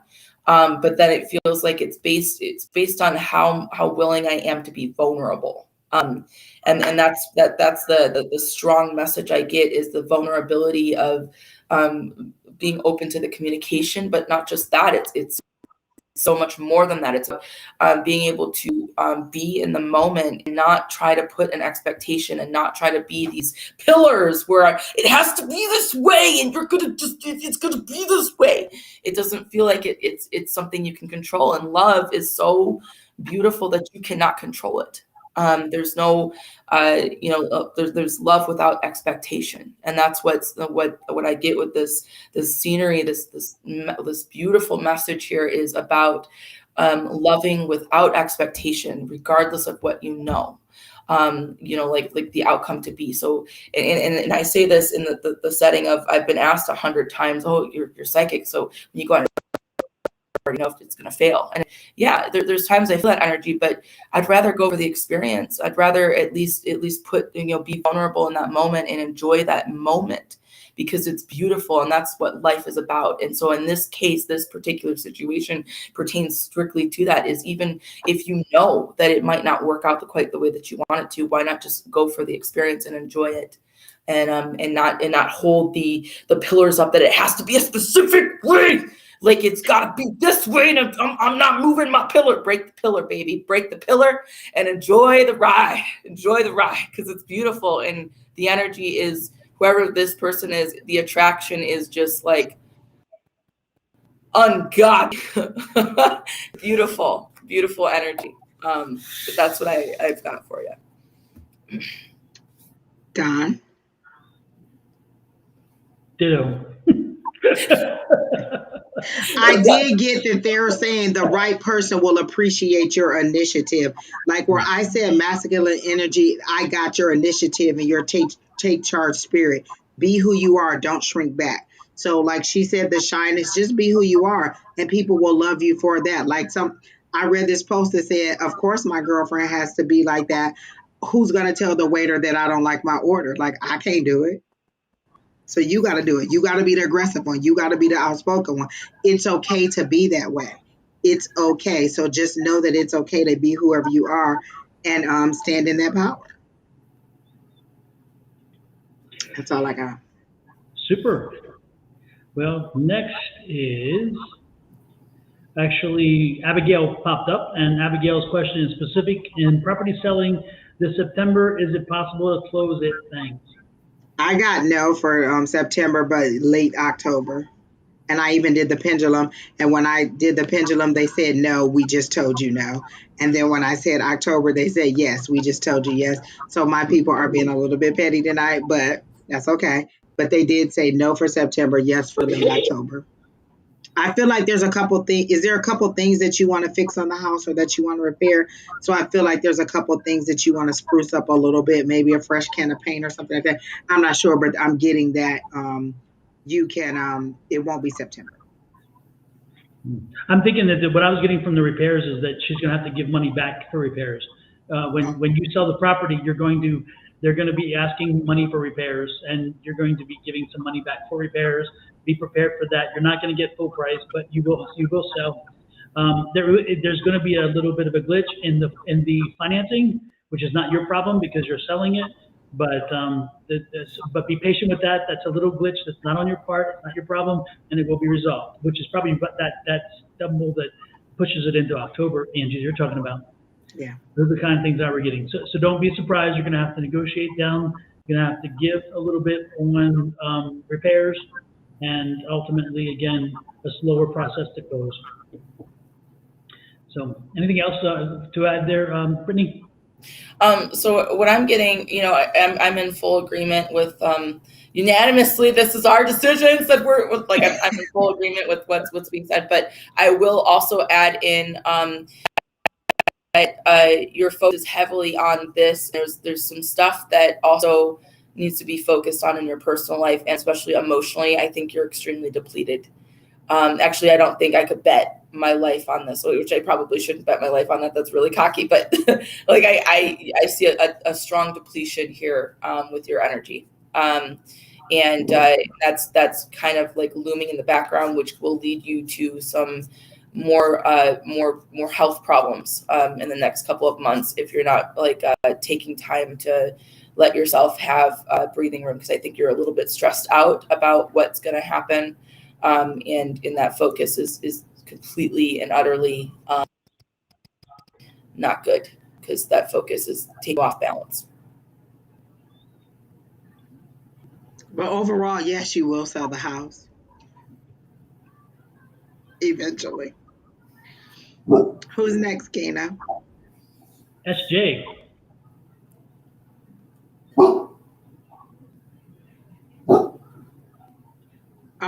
So SJ, I read your question. I was like, dang, don't sound so happy about it. I guess I would like to know, since you asked.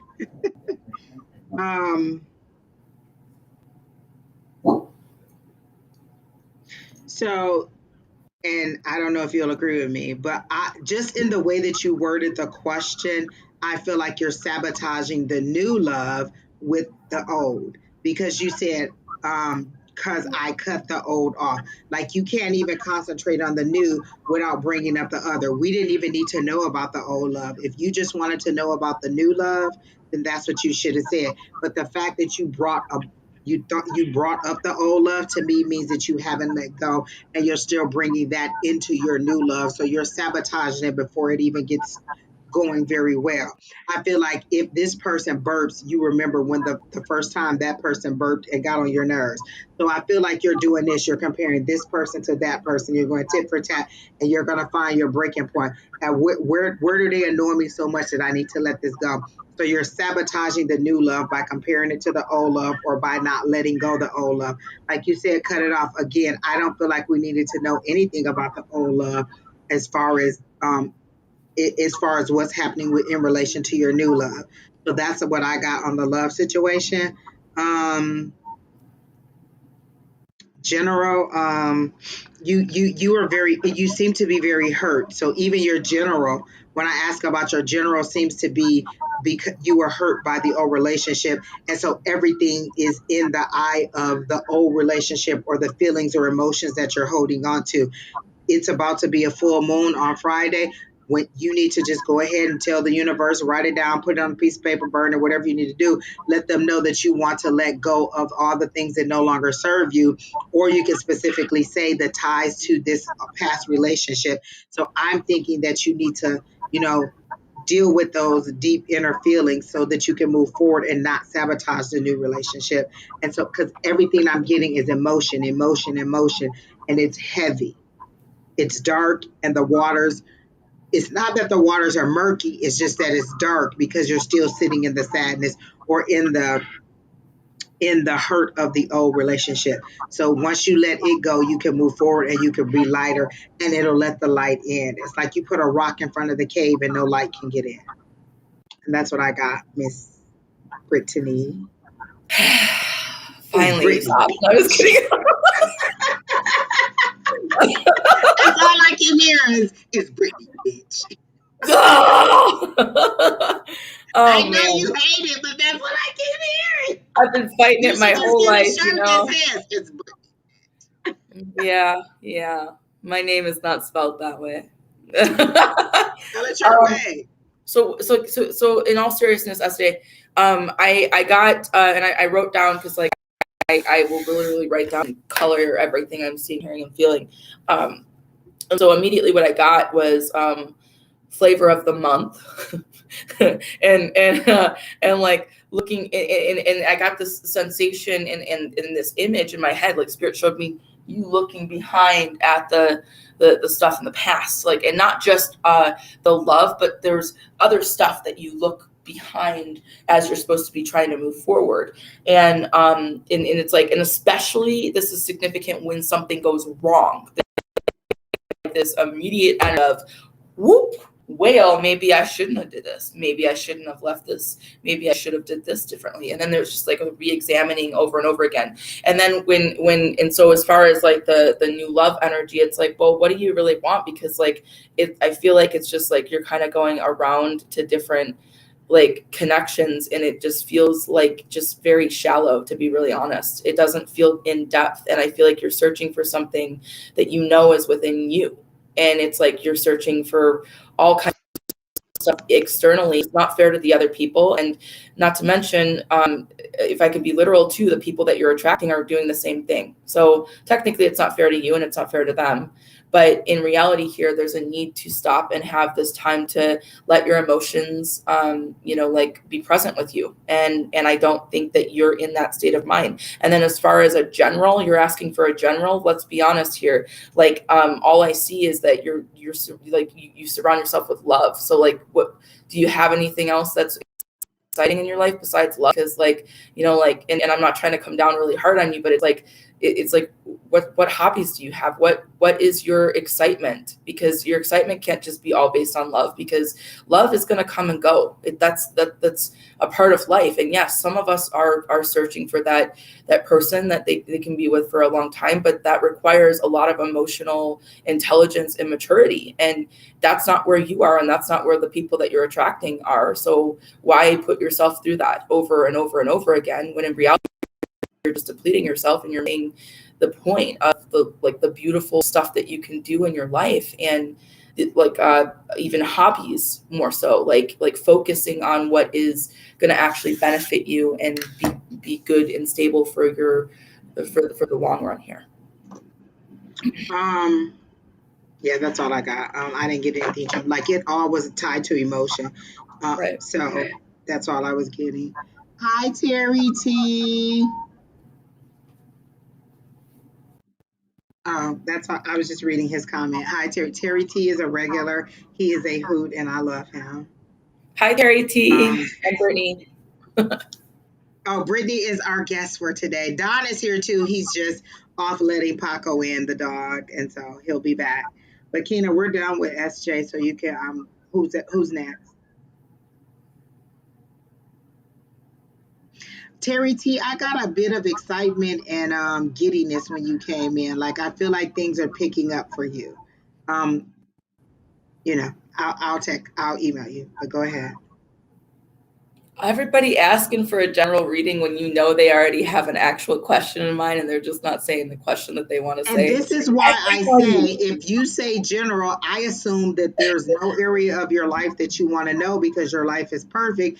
And you're just on here like, well, I mean, if you're going to do it free, I'm just going to ask a general question.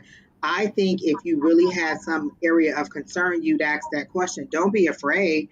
I mean, or you're thinking, let's see if they pick up on it. Because I can remember doing that, or going to somebody and being like, oh, no, I'm not going to, let's see if they pick it up, if it's that important. What happens is when I go to Spirit, I say, what's for their greatest and highest good? And what's for your greatest and highest good may not be the question that you had. So you said general, I'm going to give you a general. Real quick, I was just going to comment because Holly made a comment.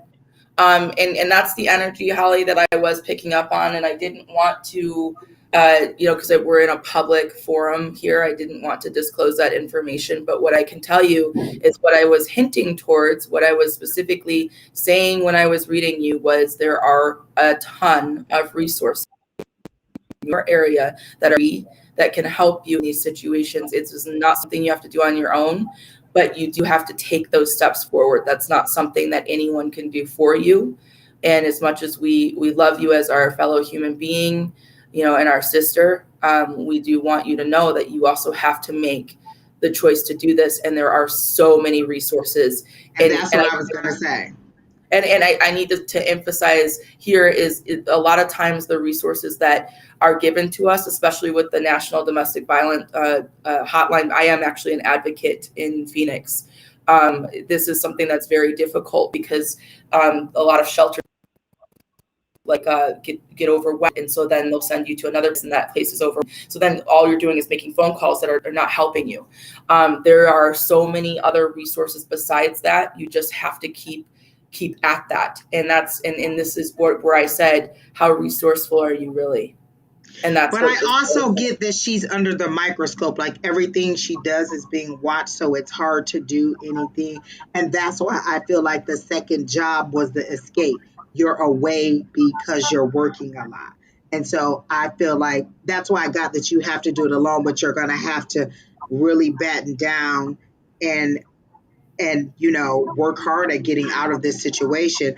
It is a tough, difficult situation, but I do get that she's under the microscope all the time. So it's hard to make any moves. So she's either going to have to get out of that situation and then try to move forward, or she's going to have to, and you know what, now that I think about it, if you're under that situation, getting a second job may not help because that money may not be totally yours to utilize on your own. So it may be best for you to get out of the situation and then move forward. If you're in Phoenix, I do know several.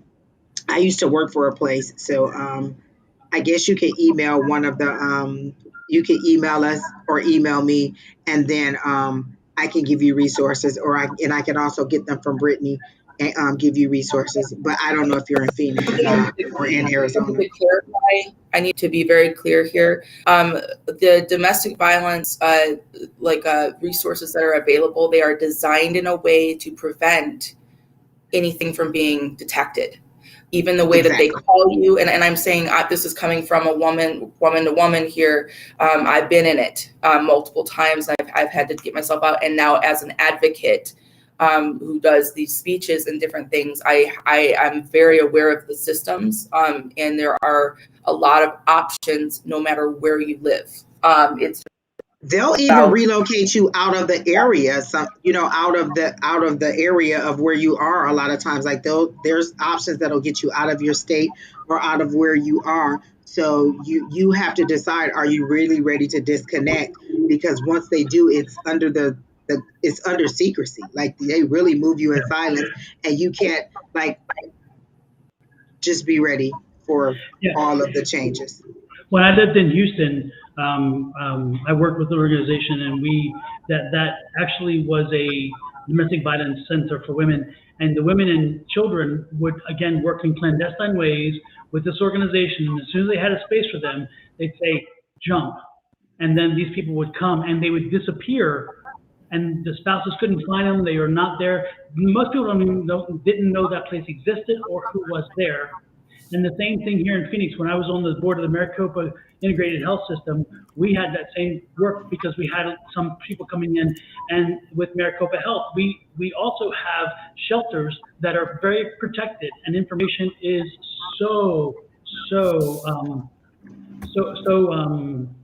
anyway, so they protected information, so you can't be found out. So again, reach out to them, work with them if you can. And you'll be surprised. Believe me, you're not the only woman who's had that be extricated from a situation in a very quick and quiet manner. So have a little faith in these people. They're good at what they do. At Peace and Water, you asking a lot of questions. It's like that's a bit much. Yes, Samantha says confidential. Absolutely, it's very confidential. And believe me, it's interesting when we work with when we work with these people through the county, even we as people, even we as directors, because there was each of us for 1/5 of the county, and it's a massive county, and even we weren't allowed to come into the shelter. And I mean, we're the ones that write the board that ran the checks, but we were not. Oh yeah, they are. Yeah. No, you have to get lots of clearance in order to come into those facilities, and nobody can even call and be like, I want to leave a message for blah blah blah. Blah blah blah does not exist. No. But what I will say really quickly, just on that topic, this is a very obviously very heavy emotional situation, and this boils down to what you want. What do you want here? Because you have to take the step forward. No one can take that step forward for you. And that it does boil down to how ready are you? And even if it feels, I remember the first steps I took where I was like, oh my God, like I'm doing the right thing. Is this right for me? Is this really what I want to do? And then it didn't matter how bad of a situation it was. I still questioned it. And so you gotta be ready to do that. And when you're ready, you have resources. They're there. I see it psychically. I even see it. I see it within the next 6 months, you making this choice, and you're gonna be okay. No matter what, you are gonna be okay. But you have to be ready to go, like Don said, because when they say they have a space, you have to be ready. And sometimes that means leaving everything. Like you can't even just whatever your essentials are, your phone, if that's all it is, and your identification, and go. Yep. And the best part is these places also have some counseling services, because the one thing you will need as a victim, and I hate to say victim, as someone who's been abused, not a victim, because we don't do the victim status thing. Survivor. Exactly. Somebody who has had to deal with this. When you have done this for such a period of time, part of you has altered in your mind the sense of maybe you felt that you earned it or you deserved it or whatever, and you have to. They help you to understand that you didn't deserve shit. This did not happen because of this, that, or the other. This happened because of the person who is abusing. And so they're great with helping you counsel. They're great with giving you counsel to help you understand and walk your way through it and to get this healthy again, because this is also important. And a lot of times, the longer you're in that situation, the more you, again, even when you want to get out, you kind of initially say, maybe I need that again. And you're like, no. So again, it's amazing what they do. And it's an emotional roller coaster. Yeah, and they don't charge. So you don't have to worry about the money. It's not usually most no charge. Well, and I was going to say, on my side of things, what I thought was insane was I was several different shelters, and I could find a place, and on top of it, I still owned a business at the time, and so it was like giving up everything didn't feel like a thing that I could do. And so what ended up happening was I ended up using my network of friends, and then from there I immediately found an apartment that was completely free. I changed my phone number. I did everything in line with what was told to me by the shelter. And then I took an extra step, because there's a whole line of resources that they make available to you, like government grant stuff that you can then get regardless of the status of that situation, because you're coming forward and they're so about, your safety at that point. And then I ended up in a government granted therapy, a place where I was able to get DBT therapy, crisis therapy, and trauma therapy 3 times a week for 1.5 years, and it was free. And I don't get that there's children in this situation. Do you guys get that? No, I don't necessarily feel that, but I feel there's a reluctancy because, number one, she's comfortable in this situation. As horrible as that sounds, that this is something we don't talk about. Familiar. Yeah, like you're comfortable, but then at the same time, you're scared. You don't know anything different. You can't remember anything different because your body is on overload and overdrive. And so then at that point, then, this is just a repeating cycle. And then in your head, there's almost this delusion of, I can make this better. If I can just make this better, I can just somehow, it's not as bad as I think it is. And to the outside world, they're like, holy shit, you're going through that. And it's like, in reality, it's difficult to to get to that process, that thought process where I can move in that direction. And even then you're still questioning it the whole time. And then it's difficult to want to heal. And you've got to want to heal so much more than you want. And that's what the point that I got is, I loved that person I was with, but at the same time, I desperately wanted myself to heal more. And because of that, that drove me to make healthy choices, me actively choosing, okay, I'm going to choose this instead. I'm going to put myself in therapy. I'm going to remove myself from this friend now. I'm going to remove myself from this. I'm going to do this. And it all started when I walked away. I had to walk away and take those steps. And the police, they weren't going to take it serious if I didn't take it serious. I literally remember filing a police report on the incident. It was bad. And a police officer looking at me, and he was like, so what do you want to do about this? You just want to go stay somewhere else for a couple of days and then come back? And I remember looking like, what? Are you serious? I'm like, I want to press charges. How do I file a protection order? What do I do next? What's my next step? And I remember the moment that I said that, then it was, okay, now we're ready to help you move forward. Do you need help? You know, how long do you need us here so you can move out your stuff? What days are you like? There all of a sudden, everyone around me started taking it serious because I took it serious. I was upset. I was done. And even then, I still went to my, friend's house afterwards and cried for hours. And then even after that, for years later, in the therapy that I was in, my job was excelling. I had this massive, awesome business, and I'd come right home alone, lay on the floor and sob my eyes out, and go to the bathtub, sob my eyes out, because I had so much to work through. And that it's a process, and that's not to scare you. That's not to overwhelm you. And I hope that none of this scares you, because in the end, what is more scary is spending your that could end your life. And that's where you need these steps that will actually bring you a more vibrant life, and you're going to do it. You have so much ancestors around you right now that want you out of this situation, and they see what you're going through, and they don't want you to be bitter at all. So that's what I got for you. Holly, don't stop there. If you don't get help from that number, get on your phone, do a Google search, and find local support. Believe me, it's there. I can tell you it's there. And it's interesting because, again, when we read this, remember earlier when you started reading about moving, and I was telling you it's the block, it starts here. This all makes so much more sense now, because it was like, again, it starts here, and that's the situation. But Holly, I'll tell you one more thing, is I remember years ago representing a client who we went into the court to get a protective order. And it was fascinating because the protective order, at that time, women were not given quite the attention they are now. I mean, a lot of times it's like the women had to fight just to prove the fact that they're being abused. But we had taken pictures and we did all sorts of stuff. And this was a strong, independent woman that I knew very well. And I was shocked to find out that she had been abused and was being abused. But she had finally come to that moment. When she called me, she says, I want this, I need this, can you get me out of here? I got right online, we got stuff. And then, and as an attorney, we filed a motion with the court. The court gave us a protection order, et cetera, et cetera, et cetera. So what I'm telling you is that the good thing is the courts have come a long way. Women have come a long way in helping the courts to understand their situation. But it starts here, Holly. And again, if you want to find the help, you will find it because it's there. The question is, if you call one number and say, that's it, I give up, you've got to get beyond that. You've got to reach out to more. Believe me, the resources are abundant. And if you're ready and willing and able, you'll find them and you'll get moving.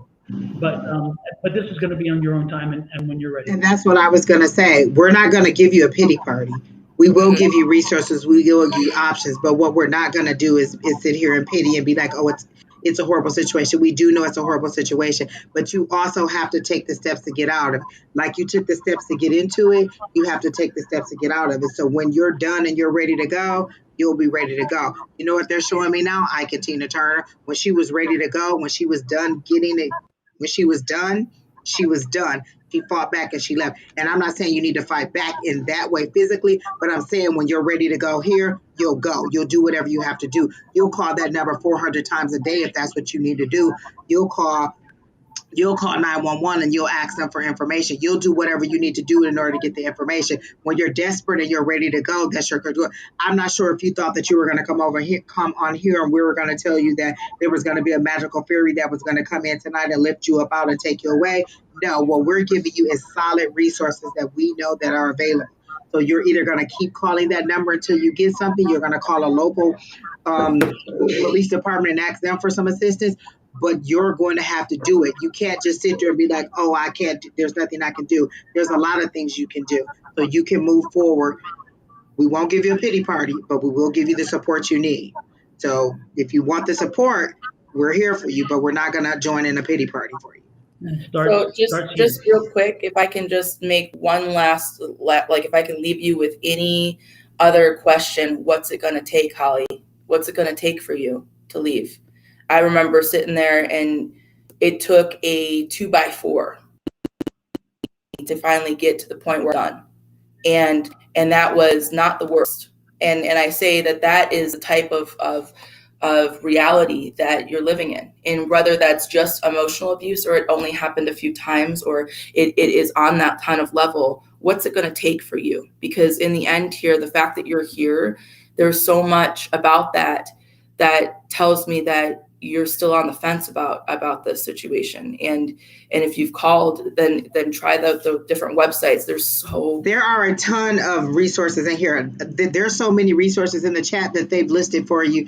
I hope that you're at least reading the chat and getting some of the information. There's apps that'll hide what it is. It looks like a news app. There's another 24-hour number they've given you. There's so many resources in here. So look at all the resources that they're giving you in the chat. Copy some of those down and call some of those numbers.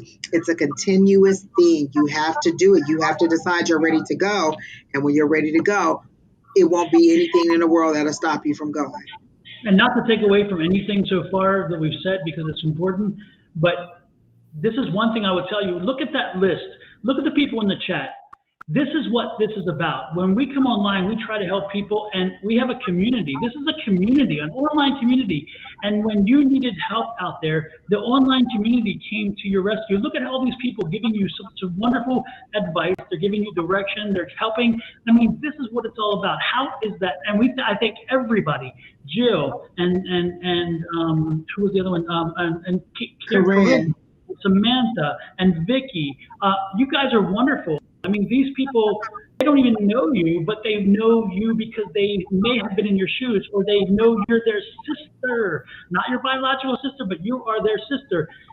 This is what it's all about. How wonderful. Thank you all for joining in and helping. And also for you, Britney, to share your experience. I know it's not easy, and sometimes it's kind of like we protect ourselves and don't want to go back there. But it's wonderful that you would share your experience to let this woman know that you've been in her shoes and you understand it. So that is such a wonderful thing. I just take this opportunity. You came here for a reason. That was your first step. So keep moving forward. Don't go back. Keep moving forward and find a way to make that exit. You started the process because you came here. Otherwise, you wouldn't have came here. That's a good thing. With that said, let's move on, and we wish you so well. Keep checking in. Let us know how things are going, okay? Next in line, Tina, is who? Drum roll, please. Oh, it's JS, or no, is it? Who was it? Samantha. SP or something? Who was it? I forget. So she posted it, Samantha Madigan. Okay.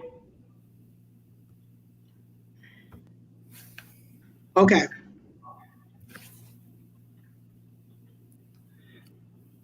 So let's get off the heaviness. Yeah, did we do it? Let me Reiki that. Let me put some Reiki here. Let's just get some. Just put that. Let's get the. Whew, okay, Samantha, we're gonna make some laughs happen at this point. Absolutely. Gotta raise the energy and connect the spirit again. We'll do an old. I immediately got like an obstacle course, but you are powering through the obstacle course. Like I see you, because at first I wanted to ask, were you planning on doing a race? But now that I see it, it looks like an obstacle course, and you are powering through every obstacle that's put in your way. You're seeming overcoming it. Like they're showing me a wall, you're using the rope to climb the wall. You're over the wall. You got to go through the mud up under the little whatever that is. And you seem to be going through the obstacles fast, fast, fast, but you're tiring because you're working so hard and you're wanting to know when will this be done. I immediately heard the word soon, but I heard 6 to 8 weeks you'll get a breakthrough. I feel like there is going to be,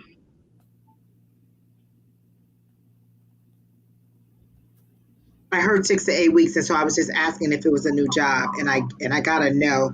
But you're going to get a breakthrough that is going to change everything in your life. So all these obstacles that you're going through are strengthening you, but you're tired and you're ready to move on. So you guys can go ahead while I work through what they're giving me about her. Like what is this 6 to 8 weeks gonna go? So you guys can go ahead. So what I have, I saw something similar, Angie, to what you saw, but I saw it as a paintball course, like, but it was like these cute, like, and I tried to draw it, so like, I don't. There you go. Yeah, you can see it. Like I tried to draw the I tried, but it felt like, but it was like these cute little cubes, but they were huge. Well, okay, so they're not little, but they're like these huge cubes, and I'm like going, vroom, vroom, like in between. I've got my paintball, and I'm like going, and then on some of it, I'm so disoriented that I'm like almost spraying myself because I'm too close to the obstacle, and then I'm like tripping over stuff, but then the paint is splattering everywhere. And so while I'm seeing this, and it's a sunny day, there's no like weather going on, there's people, but I can't see the people. So because I'm so disoriented with trying to kind of dodge in between stuff and obviously dodge other paintball shots towards me. But I feel this messiness with the way that things are happening. They're getting done. They're being accomplished, but at the same time, there's this like mess about it. So it's overwhelming and it's frustrating me because I want to move in a direction that's gonna be less messy, and I want to get out of the paintball course because I don't know if I really want to be there. And so I feel what's happening is these next, I do get specifically 8 months. It feels like where there's just this kind of like this energy of chaos. At least now, that's what I'm reading the energy as. This could change because you're getting, so I hope that you change that, because I see there's like kind of a fluctuation in what you're trying to create, and I see a new perspective coming into where you're probably going to actually be changing jobs. Like I would actually go out to say by the end of next year, you're going to have a different job, because things are just a little bit too chaotic and my body is weak. And think about it, paintballs in particular. I don't know if you guys here have actually been paintball shooting. I have not, but bodies. I don't like people shooting at me. No, thank you. Well, I've gotten to see the bodies of people who get paintball shooting, and they've got bruises from the paintballs, and it's, and I've never personally wanted to go well, okay, part of me did, and then the other part of me was just like, that looks really painful, and I'd rather avoid that. I could do that with other things, like, so, but the point is that's wearing and tearing on the body, and all that kind of energy, and it's too much. And so, with that being said, again, the overall message is that think about what your target is. Think about what the goal is here. What are you trying to achieve? Is that more money? Is that a different career? Whatever the case is, you need to sit with that, and you need to move precisely in that direction. If it is a new job, then create that reality for yourself, because right now it's just chaos. And it doesn't have to. I think the angle that you're looking at this from, you're looking narrow at this, because there's more that you can do. You don't have to get 5 jobs to make this happen, to make them like your reality, the actual reality. There's another angle that you can look at, but you just have to set the goal and move in that direction. Is your issue fertility? Because I get that you're trying to get pregnant. When you kept saying paintball shots being hard on the body, I got them as fertility shots. And that's what the Like you were seeing them as like every time you would say getting shot with the paintballs is painful. I was getting fertility shots, like actual I got, needles going in. well, I get specifically She said emotion. no. Like I get emotions with paintball. Like to me again. So again, like how I read everything emotional, and so for me, the ball is a representation of emotional. Like this, we're talking emotions here that are chaotic, and it just feels like I'm hit every which way I try to move in a direction. I don't know if that makes sense. What I was picking up on in that same vein when she first popped on is I feel like she's had a terrible year. And Samantha, let us know if it has. It has been a really rough year. I'm also sensing that a few months ago, it was like it was capped off with COVID, and I'm getting the feeling like you had COVID recently, and that COVID is coming back to you, and from time to time, and it just wears you down. You're feeling worn down and beaten. But it's interesting because I felt like in July, around mid to late July, there was a change, a psychological change, a feeling like no more. I felt like you felt like you're no longer going to let life take control of you. You're going to take control of your life. And I think it was a celebration. There was a celebration again. Again, she was so into her. She was. I just get the feeling that something happened in mid-July, and it's a celebration. So it's like a birthday or something like that. And that birthday made you think. So I don't know if it was your birthday or a daughter. It's a daughter. You have a daughter. It's your daughter's birthday. Your daughter's birthday, and it made you reflect and said, you know what? I've got to start changing this. I've got to take control of my situation. So I'm getting the sense that again, the first part of the year, this whole year was a mess, and you've been fighting it, but you're finally flipping it. You said I did have COVID. Yes, I'm changed my life. I've changed myself, my daughters. Okay, yeah, because and it was. Did she have a birthday in like July? Because I'm getting the birthday was again that really pivotal point for you to kind of make you stop and think for your own life, thinking you've got to start moving it forward. So I think the change of mind is important, and you have to continue with that because you got to get out of your own grief. You got to get in your head. You got to get out of your own head and get out of your own way and keep moving forward. So that's it. And Samantha, so July 15th is your daughter's birthday. Is that what you're saying? July 15th, your daughter's birthday.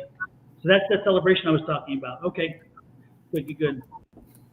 So the whole time they were reading, I was asking spirits, somebody in your energy is trying to get pregnant. So if it's not you, is your daughter going through fertility issues and she's trying to get pregnant? Because I get a strong desire to try to get pregnant and there's a fertility issue. I don't get, like, I keep asking over and over and over. So is it somebody in your energy or somebody close to you that is having fertility issues? Because that's all I get. I don't get any other information, is that somebody's trying to get pregnant and that they will be pregnant. Then I don't know who it is then. Maybe it's somebody else in the chat, but somebody is having fertility issues. And so I'm sorry, Samantha, I'm not getting any information on you then at all. But you got a thorough reading from Don and Britney. Well, with that said, Samantha, it sounds like, again, the most important thing is you got to set your sights. You got to start moving forward, and you are the change agent. So let yourself be that change agent and move forward. So that's good. Next in line is Katrina P. Katrina P, do you have a question? I'm sure Tina has maybe something there. I thought it was something about her apartment or something.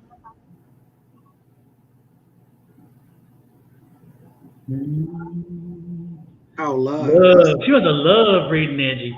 She wrote that just for you. Wow, wow, wow. Check. I can say, bow, chicka, bow, bow. Wow, wow. I feel like Angie needs to go first. Her face says everything. I'm getting flat like nothing. It's just a black screen. I'm not getting anything on love. So I don't know if that means that you're not ready for it or you're not open to it, but I literally get a black wall and nothing. I don't get any energy in any way. I don't get any gushy feelings. I don't even get any feelings that like there's anybody on the horizon. So I don't get anything regarding love. Is that because, well, I was going to say, is that because the lights are out? Yeah. No, well, then she's doing it along.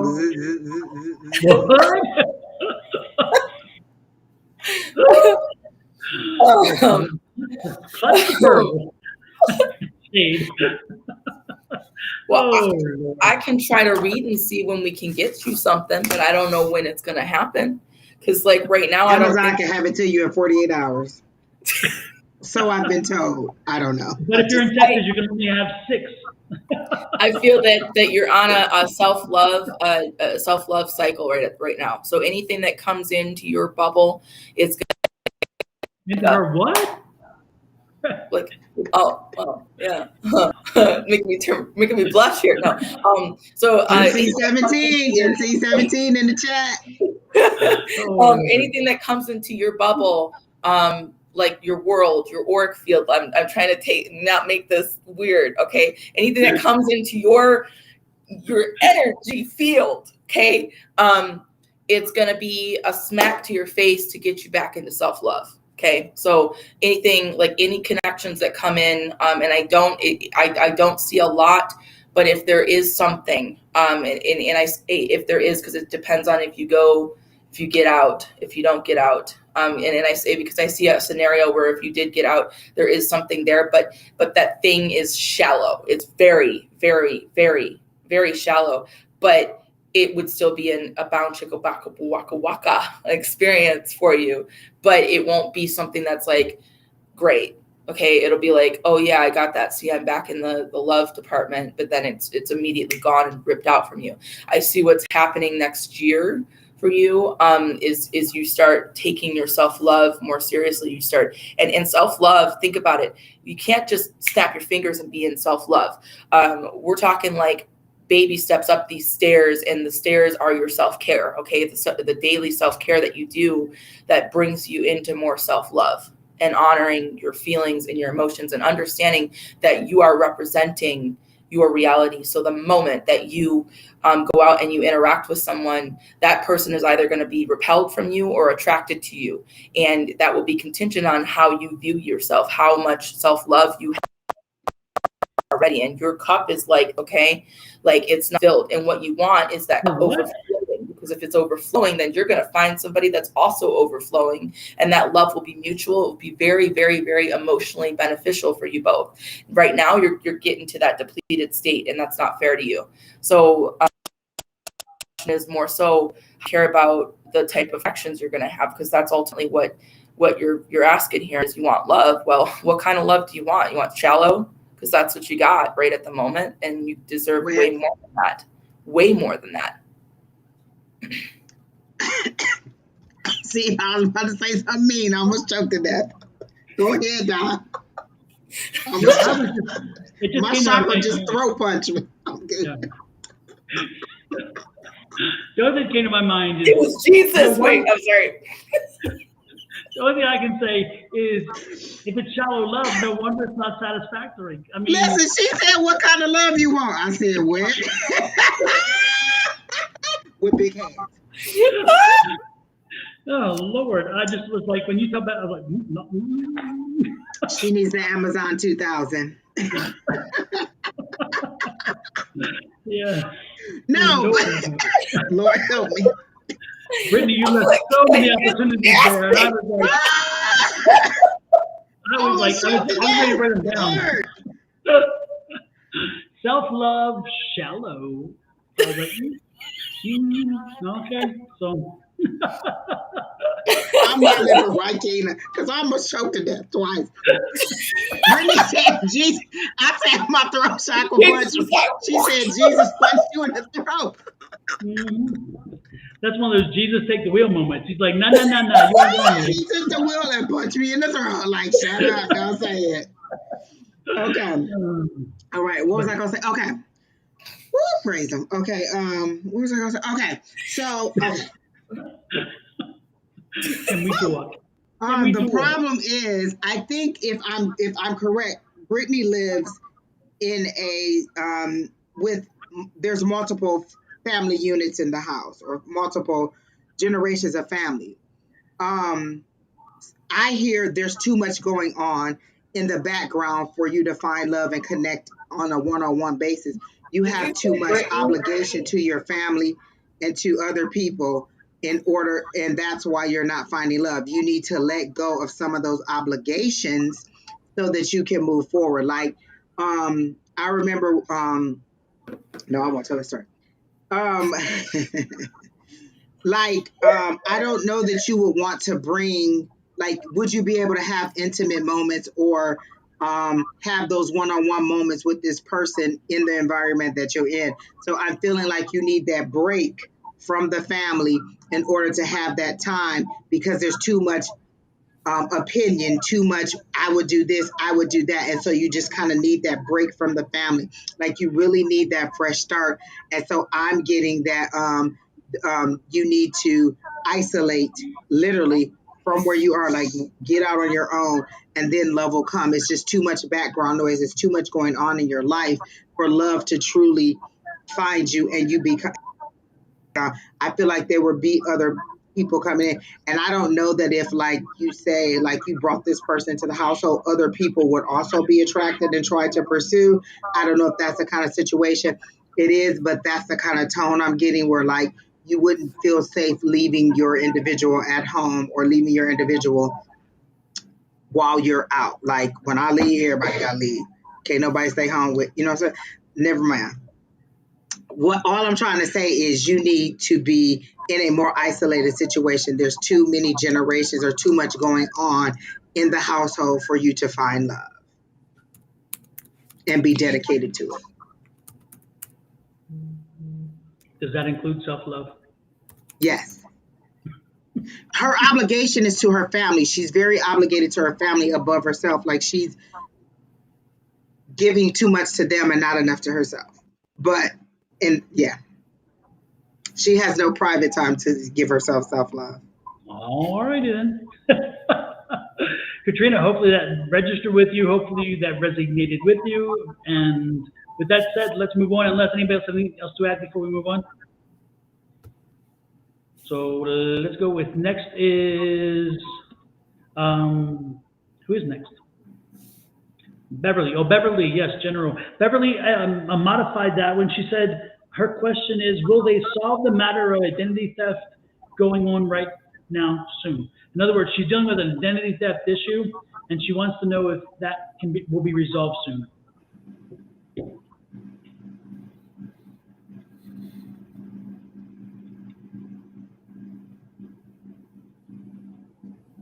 Anyone? Anyone? So I get instantly that this is a long road, and that road looks intense, and it feel like 6 months out. And that's not something that I want to say to, because I immediately am met with this resistance of that's not what you want to hear. But what it feels like at this moment is 6 months out. Now, could that change because someone decides to put more energy into fixing this? And then, yeah, but at the same time, what I will absolutely say is that what the current energy is that there just is not there's just not a way forward, and there's a need for you to release that control, because I think you're trying to control what is not something you can control, and so there's a need to get to this place where you're in almost a self-acceptance of where you are, because there's good things around you even despite all of this negativity, because this feels very heavy and it feels very stressful. It will be worked out, just not in your time frame that you're wanting it worked out in. I kind of got that when I initially heard, will it be taken care of soon? I gotta know, like, it's going to be, it's gonna have to unravel. It seems to be a very malicious, not that this person was trying to have, I don't know that they weren't trying to have ill intent, but it seems to be a very complicated situation. It's going to be layers of unraveling.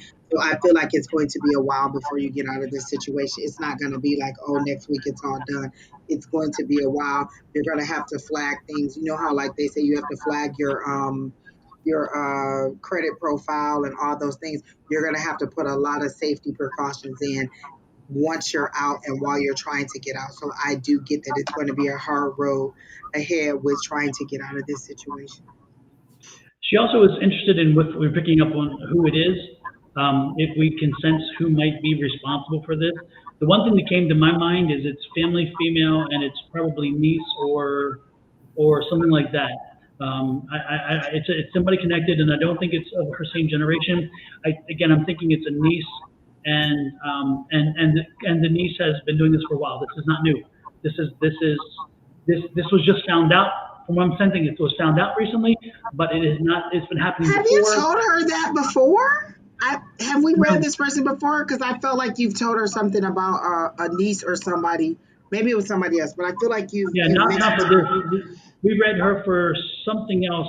A move last week, I think it was. Okay. But this one's an identity I theft. feel like the niece came up before, like in a reading, but I may be Well, off. I thought a few months ago she was going to sell a house or something, and I told her something, and then about a niece, and she said the niece had done something to negotiate or Right, something. that's what. So it's That was probably months- that person. Yeah, that's a good point. Yeah, it could be that same person, because that was a few months ago when we were talking about moving, and I told her it was time for her to sell and to move on, and then she said the niece had been negotiating or something. So I'm wondering if that's that same one, because again, female niece is what I was getting. Anything you guys get different or the same or whatever? I hear the word relative. I get relative too. Mm-hmm. Young, blonde-haired little girl, something like that. Like I do get a female energy, but I definitely get that it is a relative. Yeah. Well, hopefully it helps you, Beverly. Hopefully you, but yeah, this is not a fast process. This is gonna take its time. It's gonna work its well through, and you will have to do certain things to jump through hoops as well. This is, it's not a welcome situation, but the good part is you found it. But I do believe it's been going on longer than you thought. I'm sensing it's been happening And for a that's while. why it's so deep, because it looks like you were the person doing it. Like it looks like you were just operating in your normal life, but this is that person stealing your identity. So it does look like it's you, but it's not. And so I'm thinking that that's why it's so complicated. Like you said, it's been going on for such a long time. Yeah. Super. So hopefully it helps you, Beverly. Next in the queue is, who is next? I don't even know. There we go. Shelly Dawson. Shelly. When I am ready and meet someone to date, will it be a younger guy or someone my age?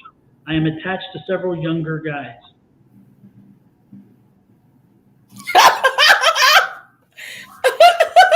I'm sorry, I saw Angie's face because my eyes were just like the Sangies.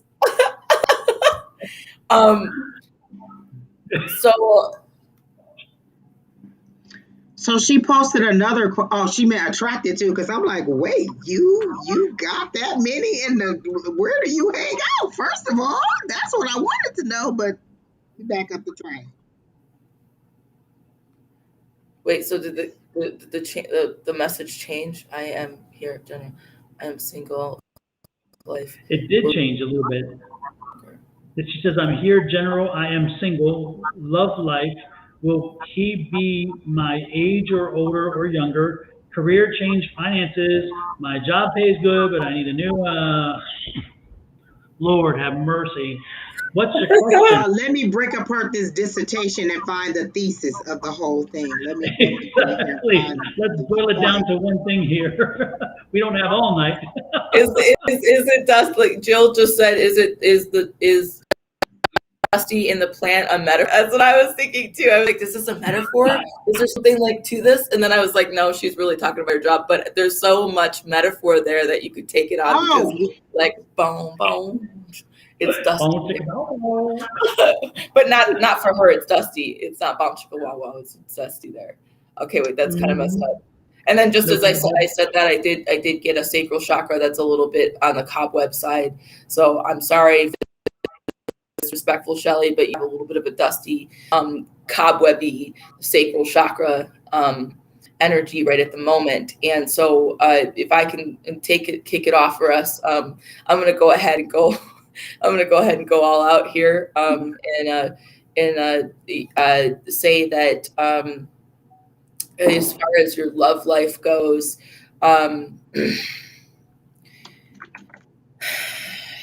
I think that there's a reason why you're attracted to certain energy.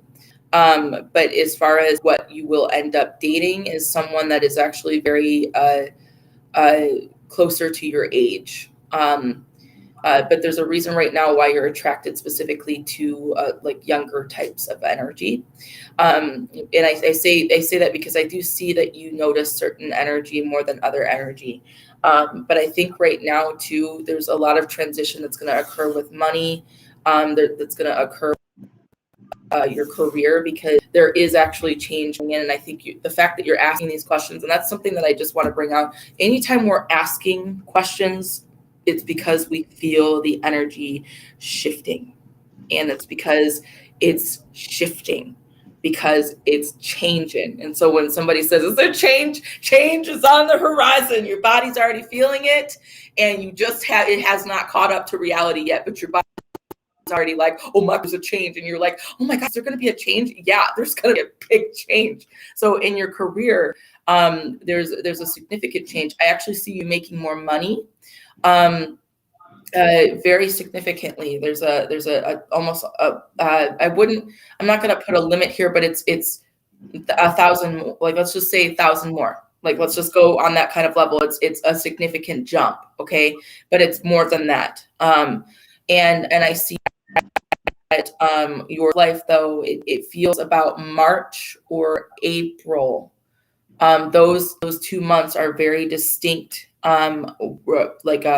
potentials for you to really meet someone, but it's also kind of contingent on you going out and doing stuff. And where are you meeting these people? Because there's like two sides of this. If you go out to your local bar, you're going to get the local type of energy, which is gross.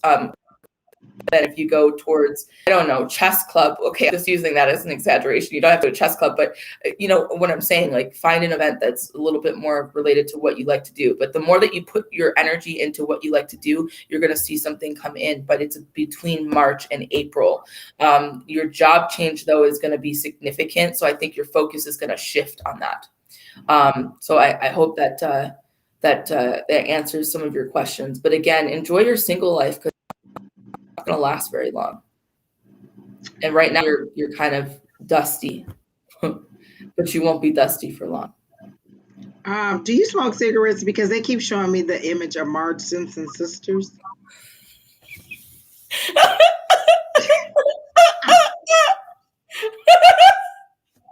Like, I get a deep raspy voice and a cigarette smoker. Like a lady of a particular age, kind of set in her ways, and just kind of like, you get what you get, and you don't have a fit. Like, She said you yes. gonna get this bonnet. You gonna get this bonnet in Wait, this no world. way. Like, I don't feel like you're, and not necessarily that you're not just like out there with like in a sexy, strapless dress, but I get that you're like, I work hard. I have to come home. I have to clean. I have to cook, whatever. And you're just kind of like, it is what it is. You get what you get, and that's it.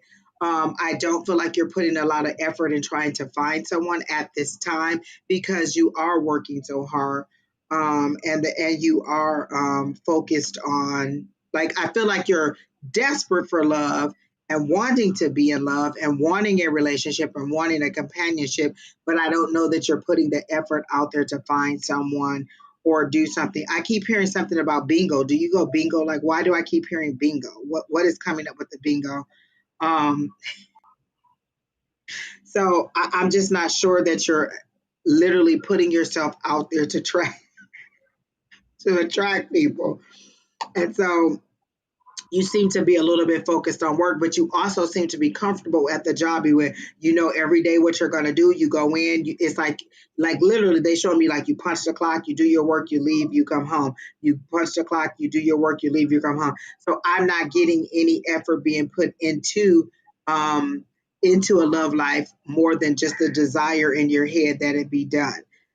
So I'm thinking that if this is something that you want to pursue, you're going to have to do something else But I keep hearing bingo. You haven't said anything about bingo, so I don't know if that's something that you also do. But I'm thinking that you just need to get out a little bit more and just kind of not look like you're always going to work. And so that's all I'm getting. Like I literally keep just seeing Marge Simpson sisters. The one thing that's coming to me isn't such a short-term thing; it's more of a long-term. But I'm seeing you by the end of next year out of Kentucky.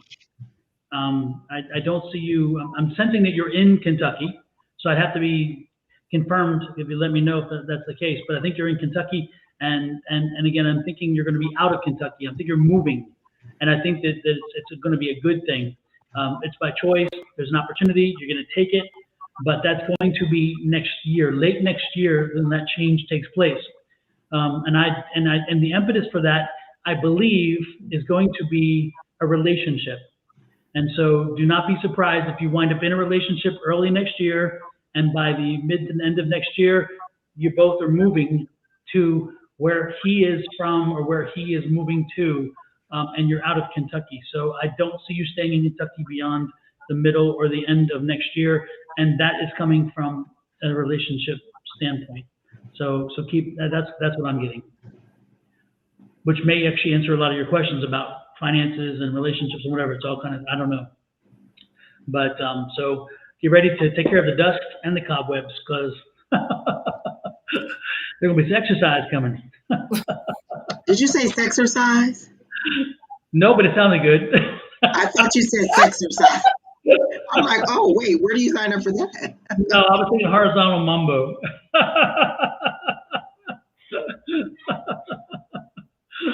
Oh Lord. Let's see. Who's next? Who is next? Did my sister really threaten to kill anyone in the family? Will we win the court case? This involves mom. This is a thing I got. Why does it matter if she threatened to do it? Do you really think that she's going to do it? Like, it seems like there was a big argument or blow up, and this may have been said in the heat of the moment, but I don't feel like it is an action that will be taking place by this person. I don't feel like they're the type of person that would do that at all. And you knew that. When you asked the question, that you knew that even if this was said, that it wouldn't be something that this person would do. I get that you're trying to get all the evidence that you can in order to go against this person in court, but I don't feel like even if it's confirmed that she did say it, I don't feel like this person would do it at all. That's the energy I got on the question. But I mean, so is the court case in reference to her threatening to kill somebody? I mean, I don't know what that's like. Is that two separate questions you're asking there, or are you? I don't know what you're asking. I guess is the question. I'm trying to understand it. She said her mom believed it before passing, but for me, and the question that Spirit is asking is, what difference does it make in the grand scheme of it all? Yeah, no, but I'm wondering about where the court case is. And the mom passed 2 years ago, right? So if she hasn't done it now, I mean. No, Vicky's mom passed about 2 months ago. The other mother passed about 2 years ago. If I got it right, I remember right, and they can confirm or correct on that one. So because she says the mom's estate is in the court case. So are you thinking that if she threatened to kill the whole family, then she doesn't get any money from the estate? Because that's what I'm thinking. You're just using this to leverage against her. Is that what this is?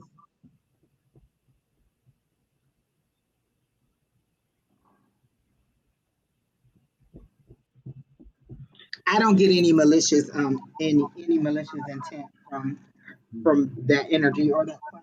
So I'm immediately met with a misunderstood situation. Okay, and then I see, and please nobody be offended, or if you are, I don't care. Amber Heard comes out really strongly for me. That's the way I'm viewing your, like your sister here is it's kind of in a misunderstood mental health issue type situation.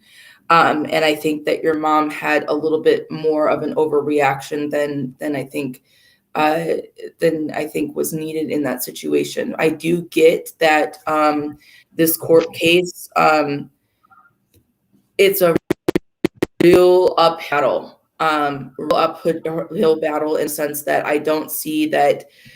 Here's the other thing: win at what cost? Because it's not about winning here. Because not at all. Because this is a situation where someone's going to hurt in the process of this. I think I read in the comments something about this. The court case is about the estate. Yeah, someone's hurting over the like or the losing. Whoever's losing in this side is going to hurt.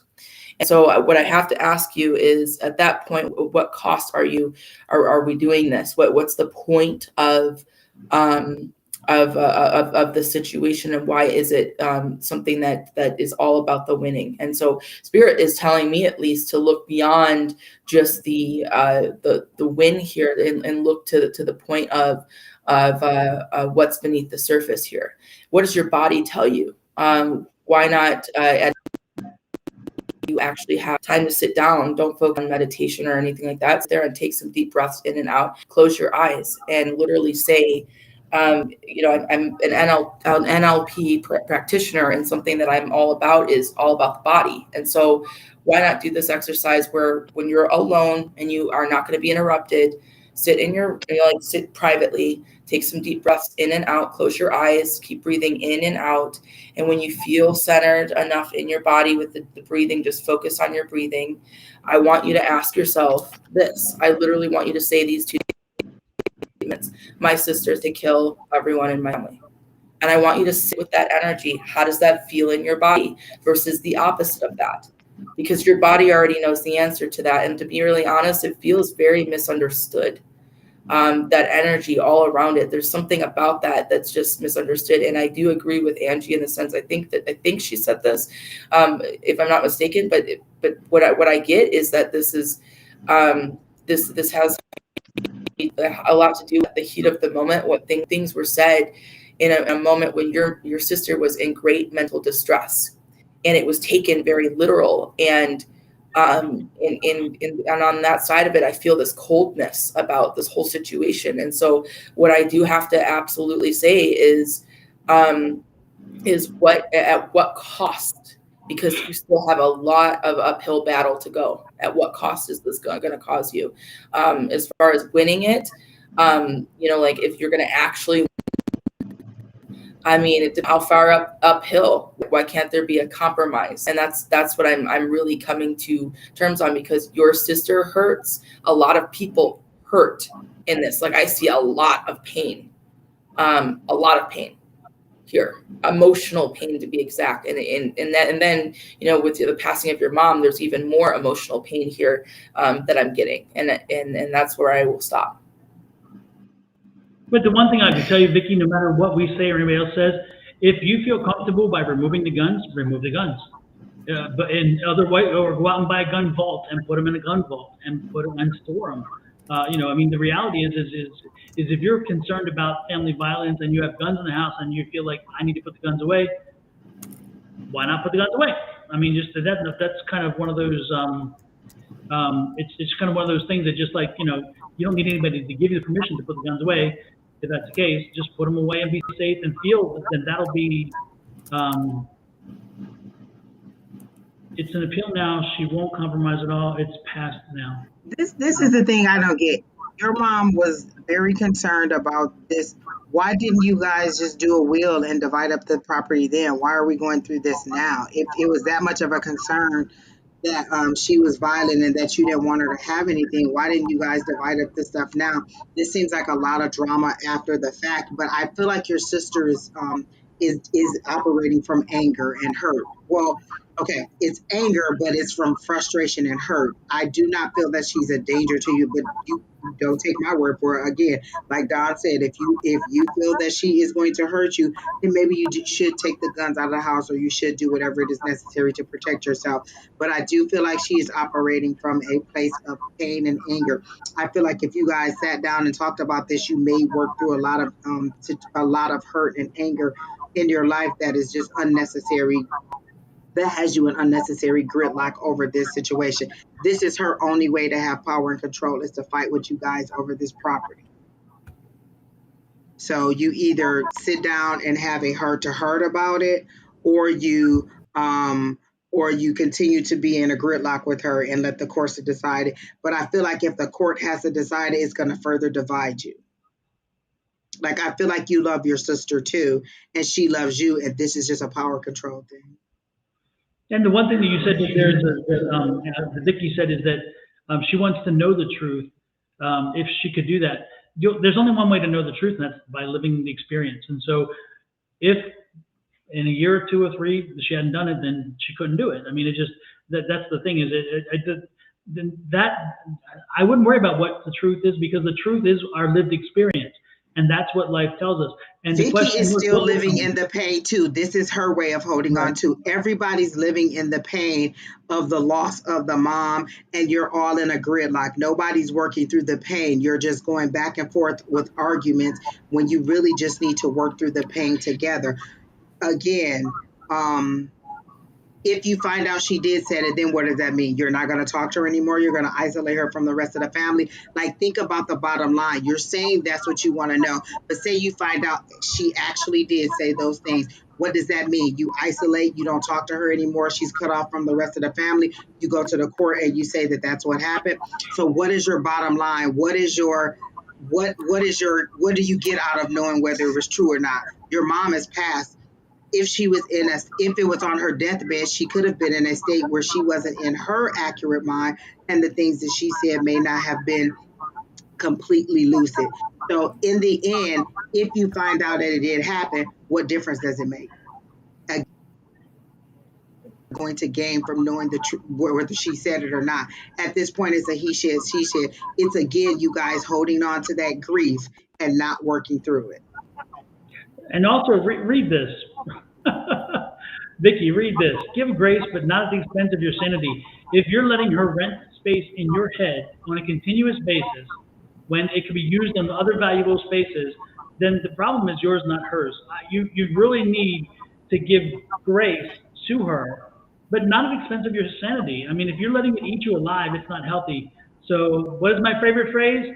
Let it go. Let it go. You know, I mean, you cannot, there's things you can change, there are things you can control. If you can't, let it go and move on, and use that space in your head and let somebody else or something else rent it that means more to you, that can do something more to benefit you in your life. I mean, at one point you just got to say, let it go. It's so much emotion, like it's so much heavy emotion in this situation, and it's all in grief. Nobody's truly grieving, because now you're fighting. It seems like it went from the passing to now we're fighting over property, and nobody properly grieved. What you need is, it seems like, a mediator to come in and bring you all together so you can talk about it without the property and all of the court stuff. You really just need to get together and talk about it. You guys are all grieving and fighting each other, and it's not necessary. Brittany, anything to add to that, or are we ready to move on? Again, this kind of goes back into like aligning with what I'm saying here is, at what cost? That's the question I keep coming to, is at what cost? And what I'm hearing and seeing in the chat right now is these.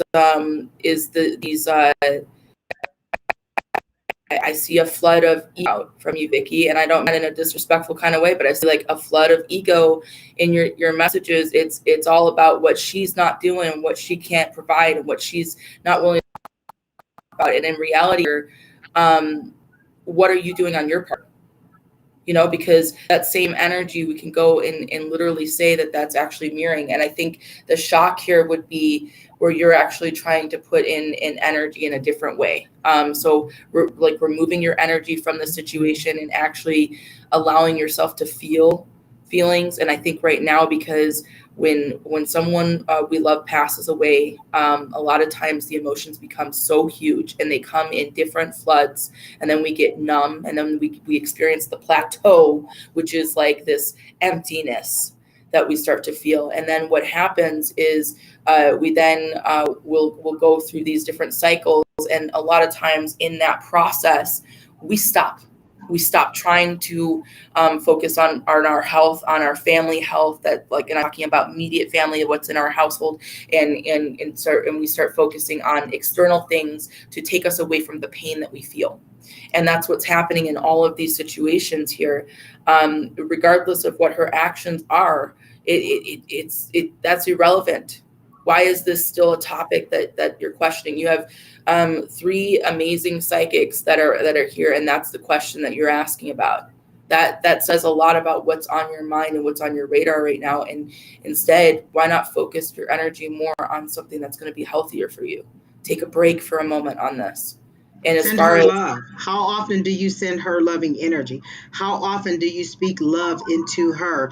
You're all at a gridlock. They just show you as gears grinding. well, and the other thing here too is you want to shift energy energetically. Look up the Hawaiian prayer, Vicky. That's a beautiful prayer in forgiveness. It's forgiveness of yourself and then forgiveness of those around you. It's a beautiful prayer. And then do meditation on it, because that energy will shift your energy in of you being able to text her, call her, or anything like that. You're sending such beautiful energy her way. And right now you got to understand, she feels like the first thing that I said without all this other information was that I feel like I'm misunderstood. I feel like Amber Heard. Okay. And if you think about the whole thing that happened with Amber Heard, in reality here, regardless of what Amber Heard did, let's be real. She's a human being. Where the hell can she go on the planet now that she's going to be able to have some sort of bitter people looking at her and questioning her on some angle? And yeah, maybe in a lot of different ways, she probably deserves it to an extent, but we're thinking about a human here who later on is going to end up dead in the spirit realm, just like everybody else. And so that's what I'm trying to say here is look at this from the standpoint of you releasing that energy, because one day you're going to die as well, and you're going to be in the spirit realm. Do you want to be tethered with that kind of energy? Same thing with your sister. With her tethered to all and with all that anger and animosity and hatred, and that's the big thing here that is a part of our grief processing and things like that. But that's not something you want to project out. And regardless of what she's doing, there's a need for you to go within and energetically release this. Listen, if that don't work, get some boxing gloves and go 9 rounds with her. Like, there's nothing I can tell you else to do. You are continuously telling us all the things that she's done. You could write a book on all the things that she's done. Again, what is the cost to you? What is the bottom line? What do you want to know? Did you come here thinking we would say, oh, you have all the evidence, you're going to win the case, it's going to be blah, blah, blah, blah, blah? It's emotional. We've said it repeatedly. All 3 of us have said the same thing.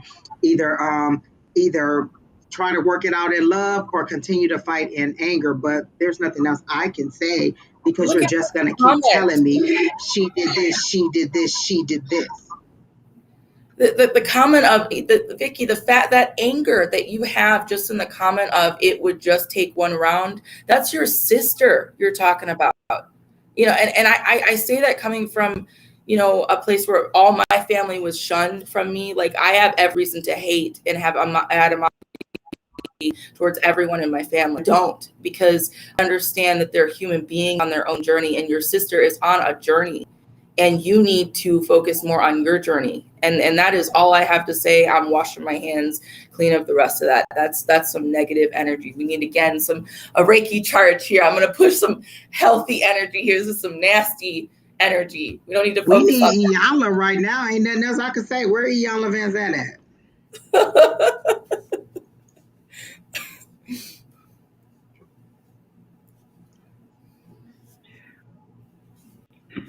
Sage. Kina, who next? Vicky, we love you, but again, let it go and try to not allow anyone to rent space in your head. You have a wonderful wife, you have a family, you have people around you. Give them the attention that you're wasting on your sister. That's what I will. That's my final answer. So, who's next, Kina? Oh, Virgo. Virgo sign, general reading.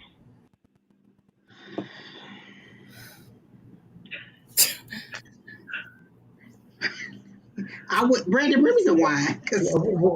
Brittany, what is that? What are you? Something. What are those two fingers? So, okay, so what I was gonna make a joke, but I won't go there. No, I was going there. No, so I'm like, wait a minute. What? I'm combining. I'm Were you giving a Mexican oil change?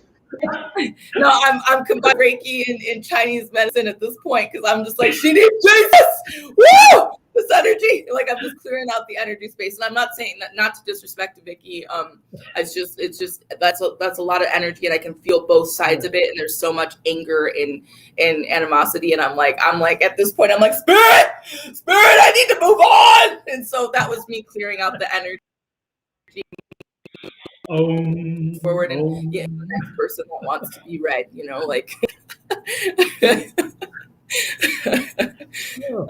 okay. So I can even start.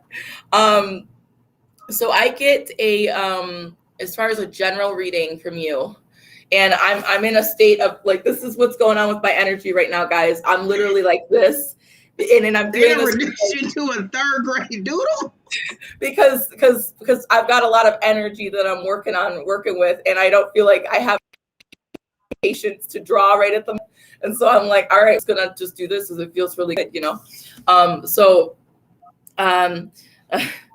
gonna ignore the comments coming in right now. I'm gonna focus my attention. I'm gonna focus on the picture, the image that I'm getting. It's so peaceful. Virgo sun, what I'm getting here is I see like as if it looks like farmland that I'm seeing, and then I see this ginormous sun, and it's like coming up. Excuse me, I just burped. Like it's coming up from the horizon. It's a beautiful view, and I see grass just everywhere, and it's very vibrant and beautiful. And there's no trees, there's nothing there that's drawing my focus. What's drawing my focus is this new horizon, this new beginning that's coming up like over me, and it feels vast. It feels like grand, like what I'm gonna achieve, where I'm gonna go. It's so massively beautiful. And at the same time, I'm also met with levels of fear because it's unknown, because it's so new. And new in the sense that this experience, whatever this experience is, it feels related to connection, and it feels related to something that's very that's going to transform every aspect of your life, even where you're living. It feels like it's just such a new horizon I see, and I see this within the next year. And it feels very powerful. It feels like I'm getting it's shifting into like a new career. But it's not something that I think if you are thinking of that, or if you're still in the state of you like your job right at the moment, there's something that's shifting with your perspective of this, because, and I don't know if it's something that it would be something that you're seeing, but it's something also that you're feeling strongly. And it's like I woke up one morning, it's like, the singing of the birds, the horizon. And then it's like, it's a complete shift in your energy. And it's not that that's what your energy has ever been like, but it's like, and I think that's what's so significant about it. And that's where the level of anxiety is that I get, because it's like, I see this like level of like just a complete shift in the energy, and it's very, very massive. But as far as, like if I think of romance and things like that, I feel like this is way more centered on career, is what it feels like. And as far as your emotional state, I want to commend you Spirit very much so has shown me that you've done a lot of work emotionally. I feel like there's still some huddles that you kind of go through. And I feel that you've got yourself very distinctly. I feel I've gotten myself out of the black hole. Like I've gotten myself completely out of a black hole. And I feel like there's some residual energy from that black hole.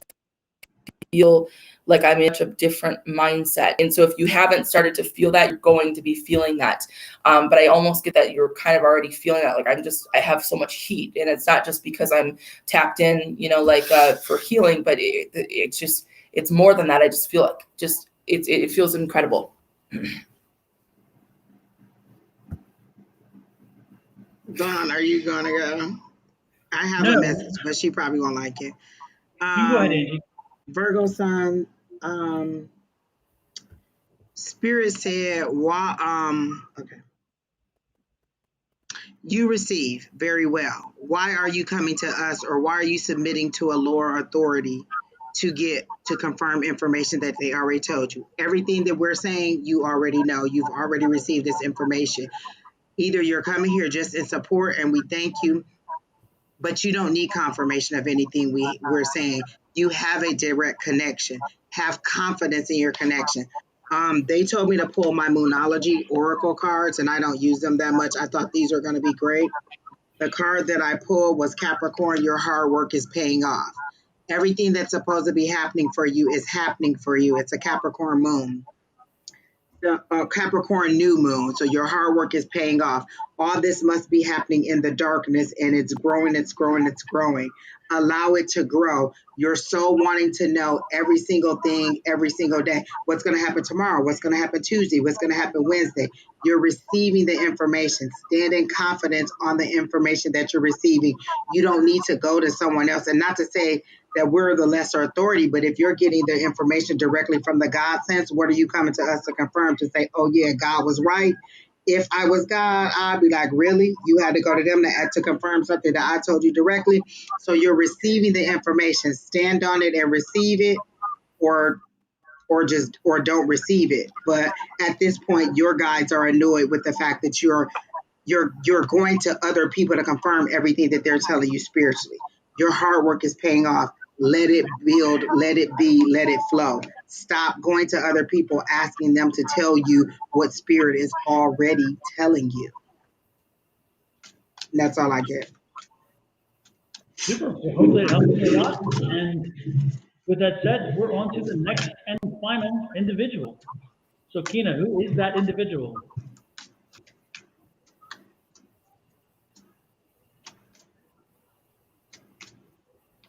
There you go. It's Joe Schroeder. For my reading, I said general, but any spirit or mediumship that may come through, or love if that happens to come through.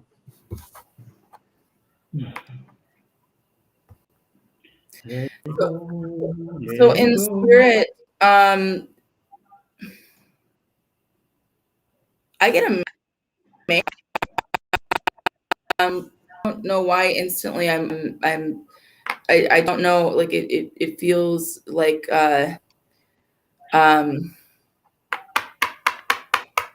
feels like a brother. I'm just gonna say what I'm feeling here, and I don't know if that's I don't know if she's still in the chat, and I don't know if that's even remotely accurate, but I get I get that. So I'm just waiting to see if I can confirm that. Is his name James? Did you say James? Don? Yeah. She says I'm here. So Don is saying the brother may be named James, and Britney is saying that she gets a male brother energy. Is any of that correct?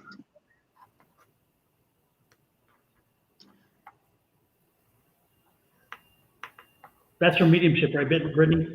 Well, so here's the thing, and this is the crazy kicker. I don't feel heavy like mediumship. Okay.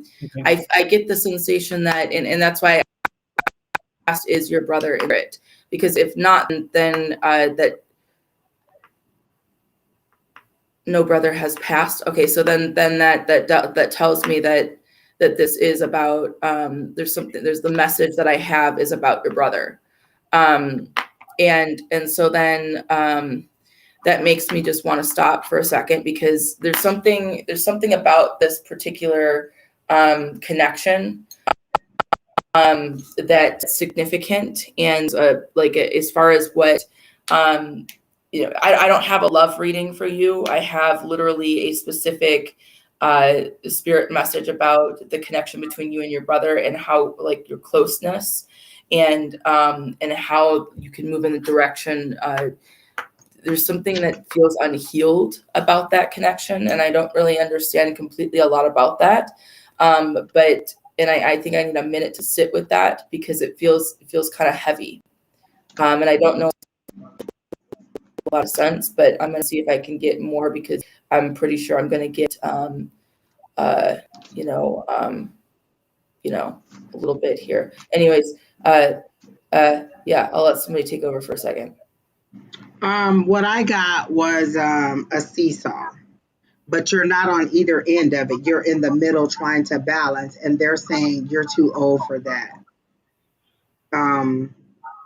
You need assistance to get down, because you've put yourself in a dangerous situation or in an unstable situation. So now you need someone to help you down so that you can get on more solid ground.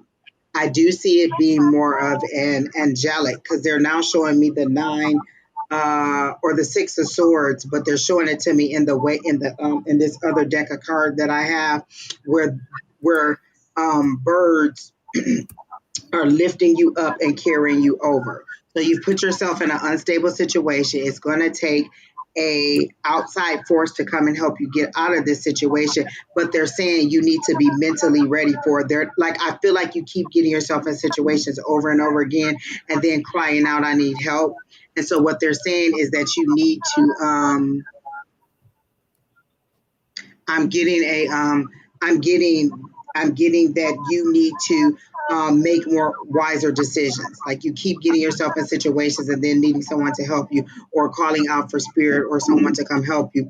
You need to, they're saying you need to, like, use you're mature enough to be at a level mentally where you should not keep getting in these situations over and over and over again. So once they get you off this seesaw, you need to get on stable ground, and you need to think about the decisions that you're going to make and the actions that you're taking as you move forward, because there seems to be prosperity. There seems to be a horizon with the sun rising, but you can't see it. You can't even get to it, because you keep putting yourself in situations that are unhealthy or unstable. So after this time, next, they're just going to let you bump your head until you it's time to come until you get it together. So I'm not getting, so I'm getting that there's prosperity and there's good things ahead, but you need to stop getting yourself in these situations that are unhealthy and unstable. So just real quick, I'm gonna that I have and I do apologize, Jill, but the brother energy that I'm getting is actually related to this commenter Ward. And I just want to really quickly address that, just so that I can get that out there. I want you to know that this brother, I guess, as Don picked up, James, I just want you to know that his message is clear, that he's there with the family, and that he is very much so present. That's all I'm getting, is a lot of present energy. And so, I mean, we're not reading you, Ward, so I can't go any further, but I do want to just literally just call that out. You can either go ahead, or you can wait, because he told him to just stand by and we'll get to him. So you can either finish your reading on this person, or we can either finish Jill and then go to Ward. I feel like it's more of a, this is I want to take Jill. And because I feel like this is kind of a representation also, the fact that this kind of happened while we were supposed to be reading Jill, this is also a representation of what Jill is experiencing in her life too, where it's like people are putting her on hold. That's what I kind of get the energy of. And I think that's not really fair to Jill. And I think Jill has made a lot of sacrifice in her life. And I feel that at the same time of those sacrifices, I feel that she's made a lot of exceptions. for the way that people treat her, the way that like the respect level there, it's not there and it's not right. And these exceptions have been at the cost of her self-worth. And while I say all of that, I think she's made major strides forward in that regard. It's been impactful. People see that energy. The fact referred to you kind of like I'm talking about you just now, just in this reading. I want you to understand that's people talk about you, but not in a bad way. They're talking about like the resilience, the transformation that you have, the empowerment that you provide, that you do for people, and it's huge, it's massive, and you do not give yourself enough validation. Now, in your personal life, in your personal world, I think you seek out things still to a level externally that you're not getting within yourself, and it's because you are coming from a depleted angle, because a depleted angle. I don't know why I'm like confused on that word. Like a depleted state is more what I'm talking about. In this depleted state, you're literally giving all your energy to other people and the things that you're trying to create, and it's massively beautiful, but at the same time, it's at a cost of you. And you need to realize Spirit sees you are beautiful. You have done a wonderful job with your energy in creating this very very different world that you live in. However, there's a lot of adjustment, and there's a lot of fear and anxiety that surrounds that. But you need to know that just taking these steps forward with healing and focusing more on your self-care is what's going to impact you in the direction that you want to go in.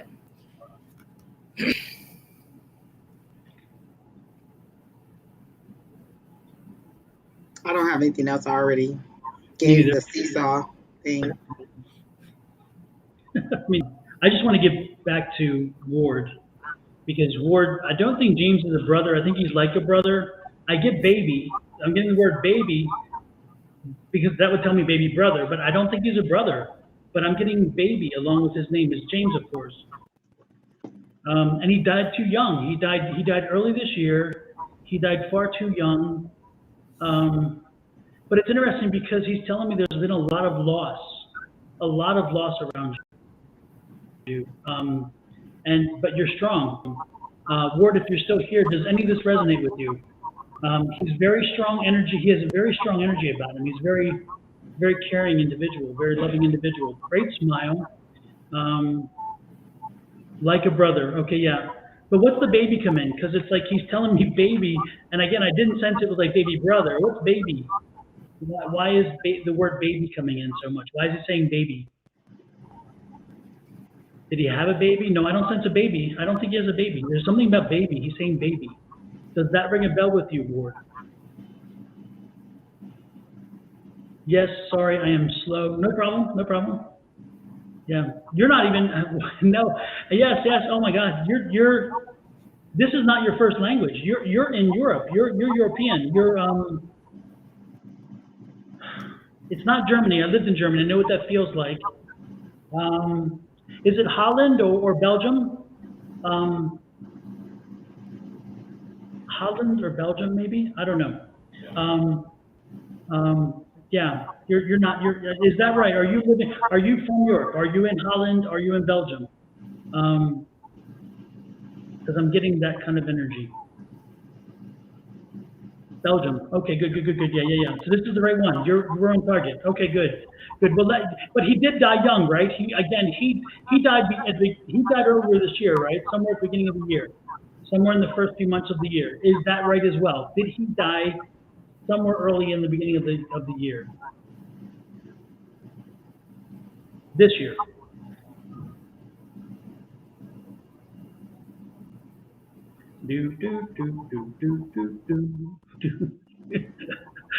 Watching paint dry. Sorry, folks.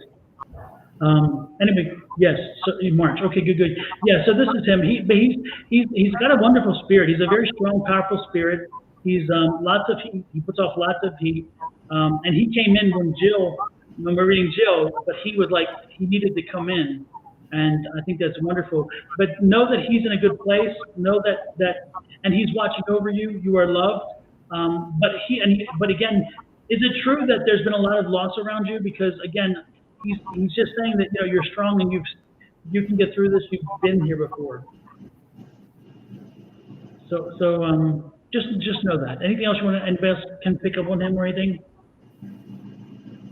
I think that you covered the bases, because that was my next thing. Was I get that this is like a brother, but I also got in and of itself. I don't know if he was actually a sibling as well. Like, I'm not talking about Ward. I'm talking about the like James that we're referring to.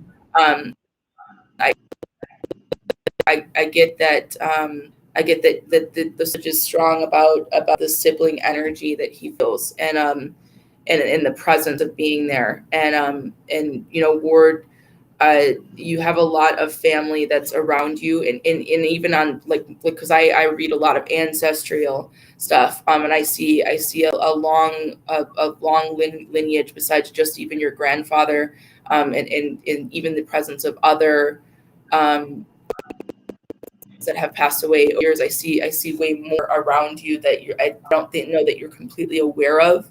And I think that there's a need to, I see you being lonely a lot, like not necessarily like you don't have people around you, but it's like this feeling of loneliness even with someone around you, and it just feels kind of just an emptiness, and so I feel like immediately kind of like my breath in a way, and so I want to just make sure you're aware that James is present with you. There's also lots of ancestors that are around you right now, because you have some very big changes kind of coming in for you this year.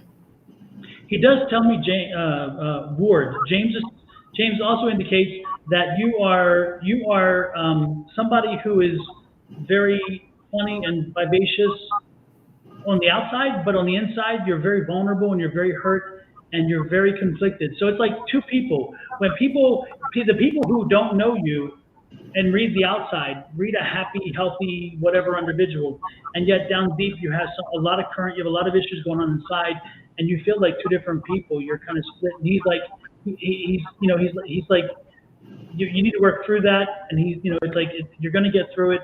But this has been a rough year for you, but know that he's here with you, and that's the important thing. He is there with you, and when you came in tonight, he wanted you to know he was here for you and with you. And it's interesting because I'm trying to pick up the grandfather, but I can't. I'm not picking up any grandfather energy. But James was very powerful when he came in, and he wanted for sure to you to know. Which is great. And if anybody asks a question about what language, this is one thing that somebody asked before, and they're like, how do you know he didn't speak your language? Well, in where they are, there's no barrier. I don't get a language barrier because it's all the same. I know what the feeling is, so that's great. You said, let me see what you said. He was my best friend, the one that understands me like no one else did. I love this man with my heart. Yeah, I knew that because he loves you too. Yes, people see me as a simple guy. It makes me sad because I have much to offer. Absolutely. Yeah. So anyway, wow, what a strong way to get a connection. But know that you're loved, and know that he's there with you. You're not alone. You don't travel alone. You have a lot of support around you. That's amazing. You're blessed. Kina lets us know that is it. Kina, no, Angie, I don't think so. Okay. Yeah. That's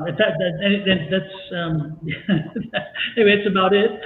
Thanks everybody. Unless you guys want to read one or two more people or something, I don't know. I'm good for whatever. It's up to you guys. Well, is there anybody else still in the chat? There was several people who asked for readings. You're welcome, Ward, and you're welcome, Jill. Absolutely. No, is anyone else got any questions? There was a Terry Cole put me on the list. It's a lady. Yeah, but do we know if they're still here? Virgo Sun was telling me her life story about why she a Capricorn and why she going through whatever. Bottom line, you're receiving a direct connection. You don't have to come to us. You want clarity, ask questions of spirit, not of us. Ask spirit. You're welcome, Vicky. Brad Belisario says, woo woo me. Jamila Stozier, are you still here? Said Tina. We can take Brad, but Brad, what do you want to know? You didn't put a question. Give us a I'm going to question, go Brad. for the general when we all know that he wants something else. Yes, you're welcome, Katrina. Yes. And Jamila, if you're still here, what's up with Alan? I'm getting a name Alan for you. Is there an Alan or something like that? It's a longer name, but Alan is what I'm seeing. Just kind of curious what that name is. Something about Alan calling out. Somebody, an Alan who just got married. That's what I'm being told. Alan who just got married. Brad, are you here? Do you have a question? Woo woo. Woo woo. I don't know how it works. Newbie. Didn't know I had to ask things. Well, if you want, you can ask for a general. But if you want to know a specific area, like your finances or your job or your career or your love life or whatever, whatever you want. But if you want a general, we can do general too, Brad. You tell us. Alicia. Hello, Alicia. Welcome in. So what's going to be, Brad? Yes or no? Yes or no?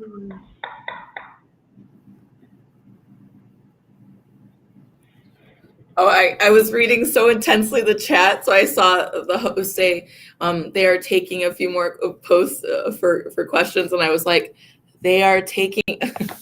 I was reading it really slow, like it was as if it was a question. Anyways, moving on. Brad says, let's go general. So let's give Brad a general reading. Oh, fantastic, Brad.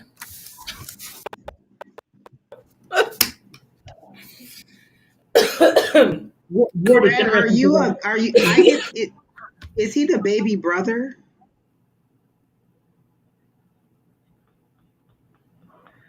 I was just going to mention though quickly, Ward, I sensed something like that, but I didn't know exactly how to bring it up, so I didn't go there because I have a son on the spectrum, so so I kind of sensed that, but I didn't go there. Okay. So who wants to start with Brad?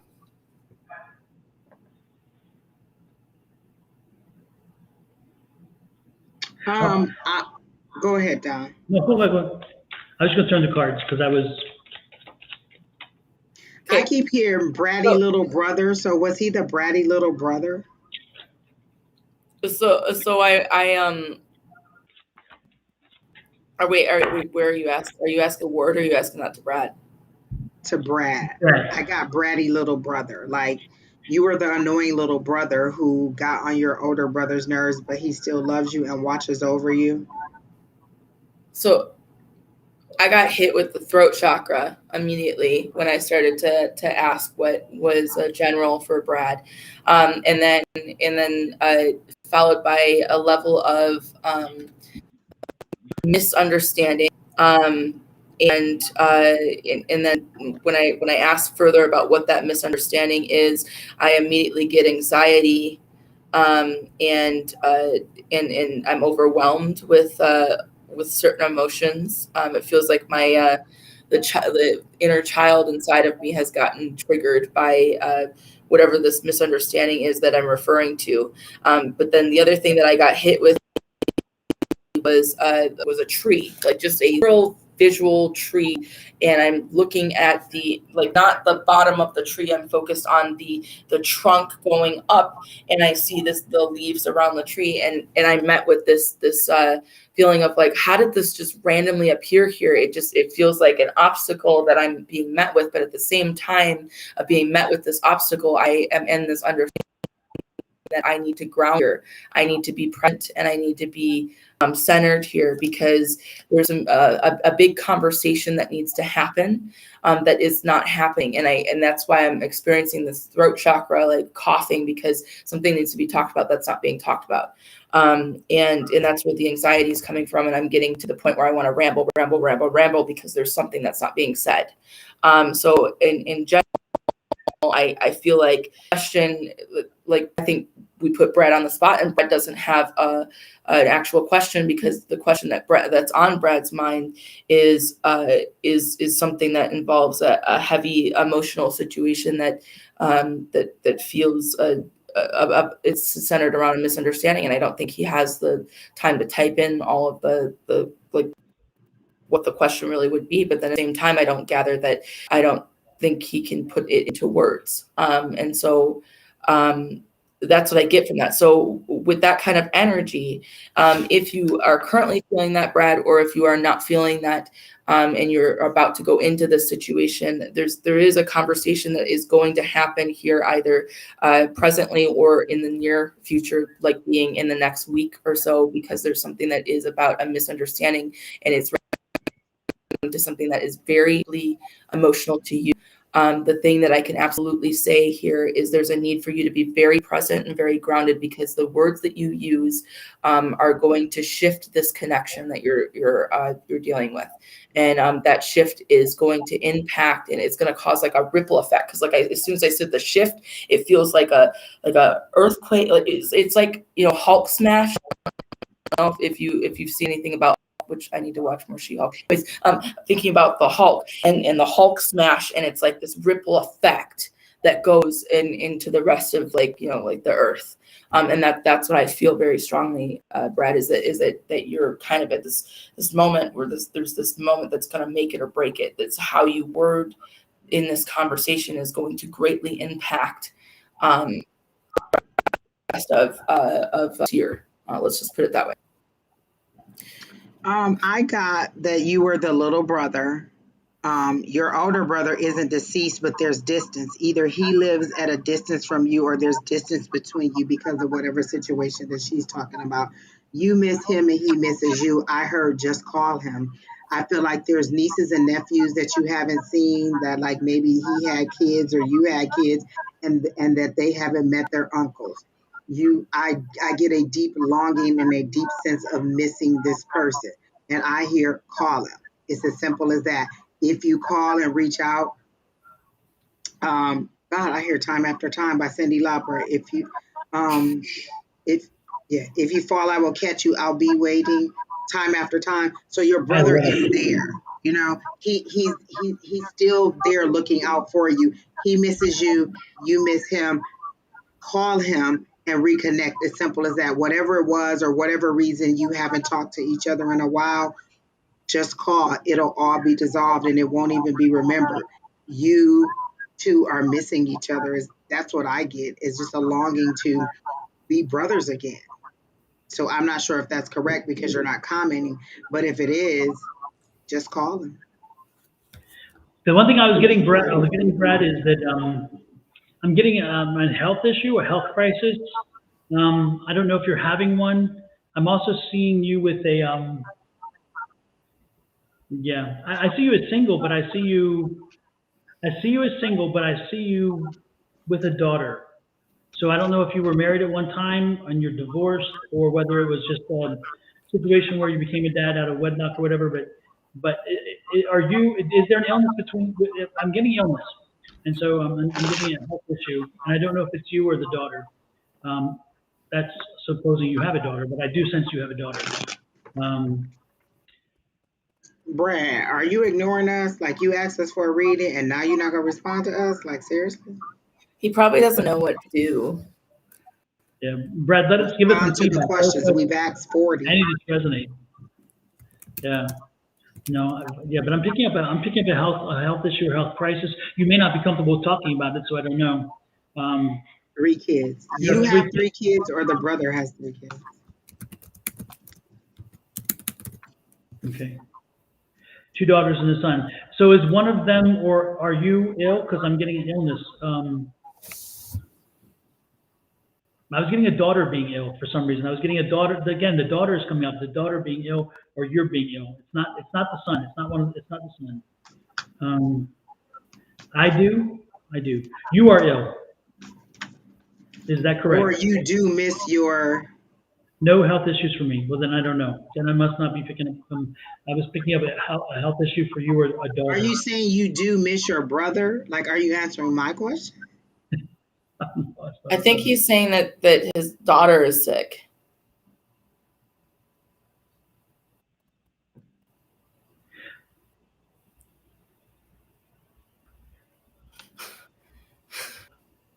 Yes, we got that, Brad. We got, you're not, no health issues for you, which is good. But, okay, then the energy was the wrong place, so we're good. I just need to get that out there, so. So, and what was the last thing that you mentioned, Angie, that you said that? I just got that there's distance between him and the brother. They each miss each other, and he just needs to call and talk to his brother. That's what I get. Like they both miss each other. Like the big brother misses the little brother, and the little brother misses the big brother. And I got that there were kids that maybe the other haven't met or haven't seen in a long time. And if you just call, it'll solve all of that. And he just wrote, I haven't seen my daughter in a year, so I don't know if she's sick. Brad, if I were you, I would reach out to whoever has your daughter, if you can. I would just to give yourself some peace of mind. If I were you, I would be reaching out to your daughter and finding out her health situation. I'm sensing something there, but I'll leave it at that. Were we right about the brother situation?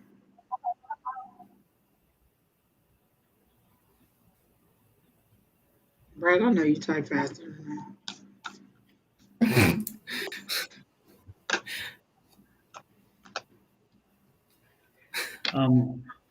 Is there anything else you guys have to add, or should we just move on and leave it at that? I think you should just move on. I'm not one that really needs validation from anyone about what I read. I get what I read and I move forward. It's just it is what it is. Okay, super. So then, Kina, do you have one more for us before we get out of here? Did you pick one more by chance? Holly. Holly says, I have a general, another general. You are so good. Thank you. Holly, can you give us at least some direction? This is my thing, Holly. If you don't have a question, then is your life perfect? Is that why you just said general, or you really don't know how to ask? Like, you're saying, Kina, you're saying love reading is what she was saying? Oh, okay. That would make more sense.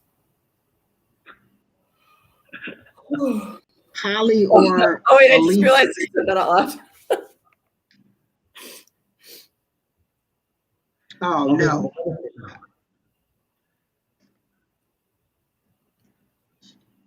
Okay.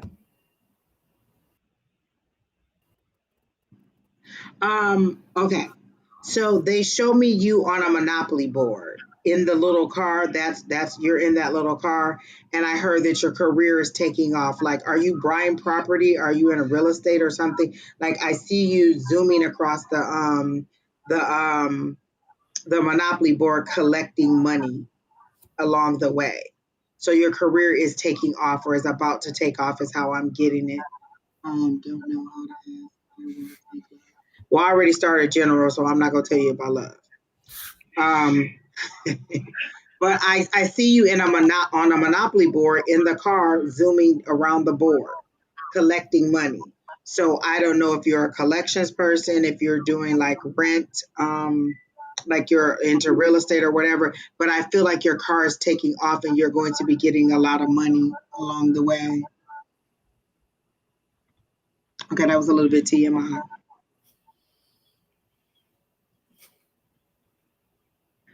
What did I miss?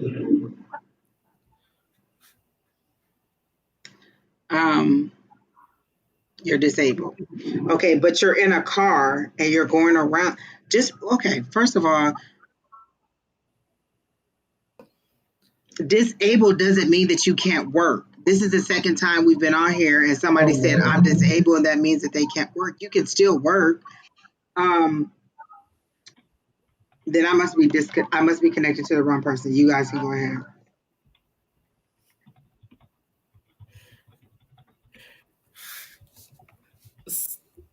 So I'll go ahead and do the.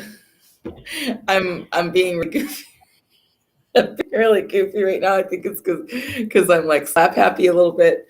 But I'll go ahead and just kind of say what I have. I don't gather, Holly, that you actually have a current connection. If you do, there's a lack of romance, which I really gather that there is not. And so then that begs the question of what are you looking for? And what I was drawn to was trying to draw a heart, but as I tried to draw the heart, it was like misshaped. And it got worse as I drew it over and over again. And it got even worse. And it's not because I'm a bad artist, because I'm good at stick figures, but drawing a heart is usually not that complicated. Okay. And for whatever reason, this was it was so bad that it got worse. Okay. It got worse. And that's what I was seeing in my head was these hearts started getting worse and worse and worse. In the sense of I'm losing focus on what it is I'm looking for. And I do see that what you are looking for is something that you need to stay focused on. I see you meeting someone online towards February of next year. And it's very contingent on you, again, taking steps in that direction. Because I'm going to be really honest, it's not just you just randomly waltz in somewhere and then just boom, they're just in front of you. And it just happens and life is just great because life is complete. Not it's you're taking strides in that direction. And I see you doing something that you love to do a lot of, and you meet someone and it's kind of almost like an accident, but not an accident because you weren't looking for love in that one area. You were looking for love. It was just not in that one area. And it happened to be that one area that you meet someone. But it is online. I see it very much so online, not an in-person, you bumped into them with a cart and just went, oh, hello. It's literally online. But yeah, I do need to draw your attention to the perspective that you are looking at love, because it's misshaped. And that's the big thing is it's unrealistic expectations that you're expecting. And so any connections that you do get, you're going to have these certain expectations that are and then to extend further is just not something that's going to happen. I don't know if that makes any sense, but it's literally it's at this is the way I see love, and that's how it's going to be. And it's that's not what it actually is. But then I don't think you're being honest with yourself about that, because I see you even going, but that's not what I'm really doing. That's not really it's your ego's coming out immediately, as I'm starting to say this, because you're at this thinking about it, and you're not expanding outward, looking at the other angle of how you view. Because there is some very unrealistic expectations, and there is nothing wrong with having expectations in love, but it's just that you are expecting something that's not possible, is what I get. And that's what I have. I don't have anything. Holly, the only thing that I'm getting for you, it's just kind of, I don't know. I feel I don't know. I feel I'm in a fog. I feel you're lost. I feel you just seem to have you just lost your way, and you just you really you just don't know where to go. You don't know how to get things moving again. I just feel you're stuck again. It's back to a stuck feeling is what I'm getting again, but it's more of a fog. It's you don't know what to do, and you don't know how to process the way forward. You don't even know how to start the process to figure out the way forward. And it's I don't know. And it's interesting because, and I don't mean to say this disrespectfully, but sometimes I think you fall back on the disability as a way to give yourself an easy out or an excuse.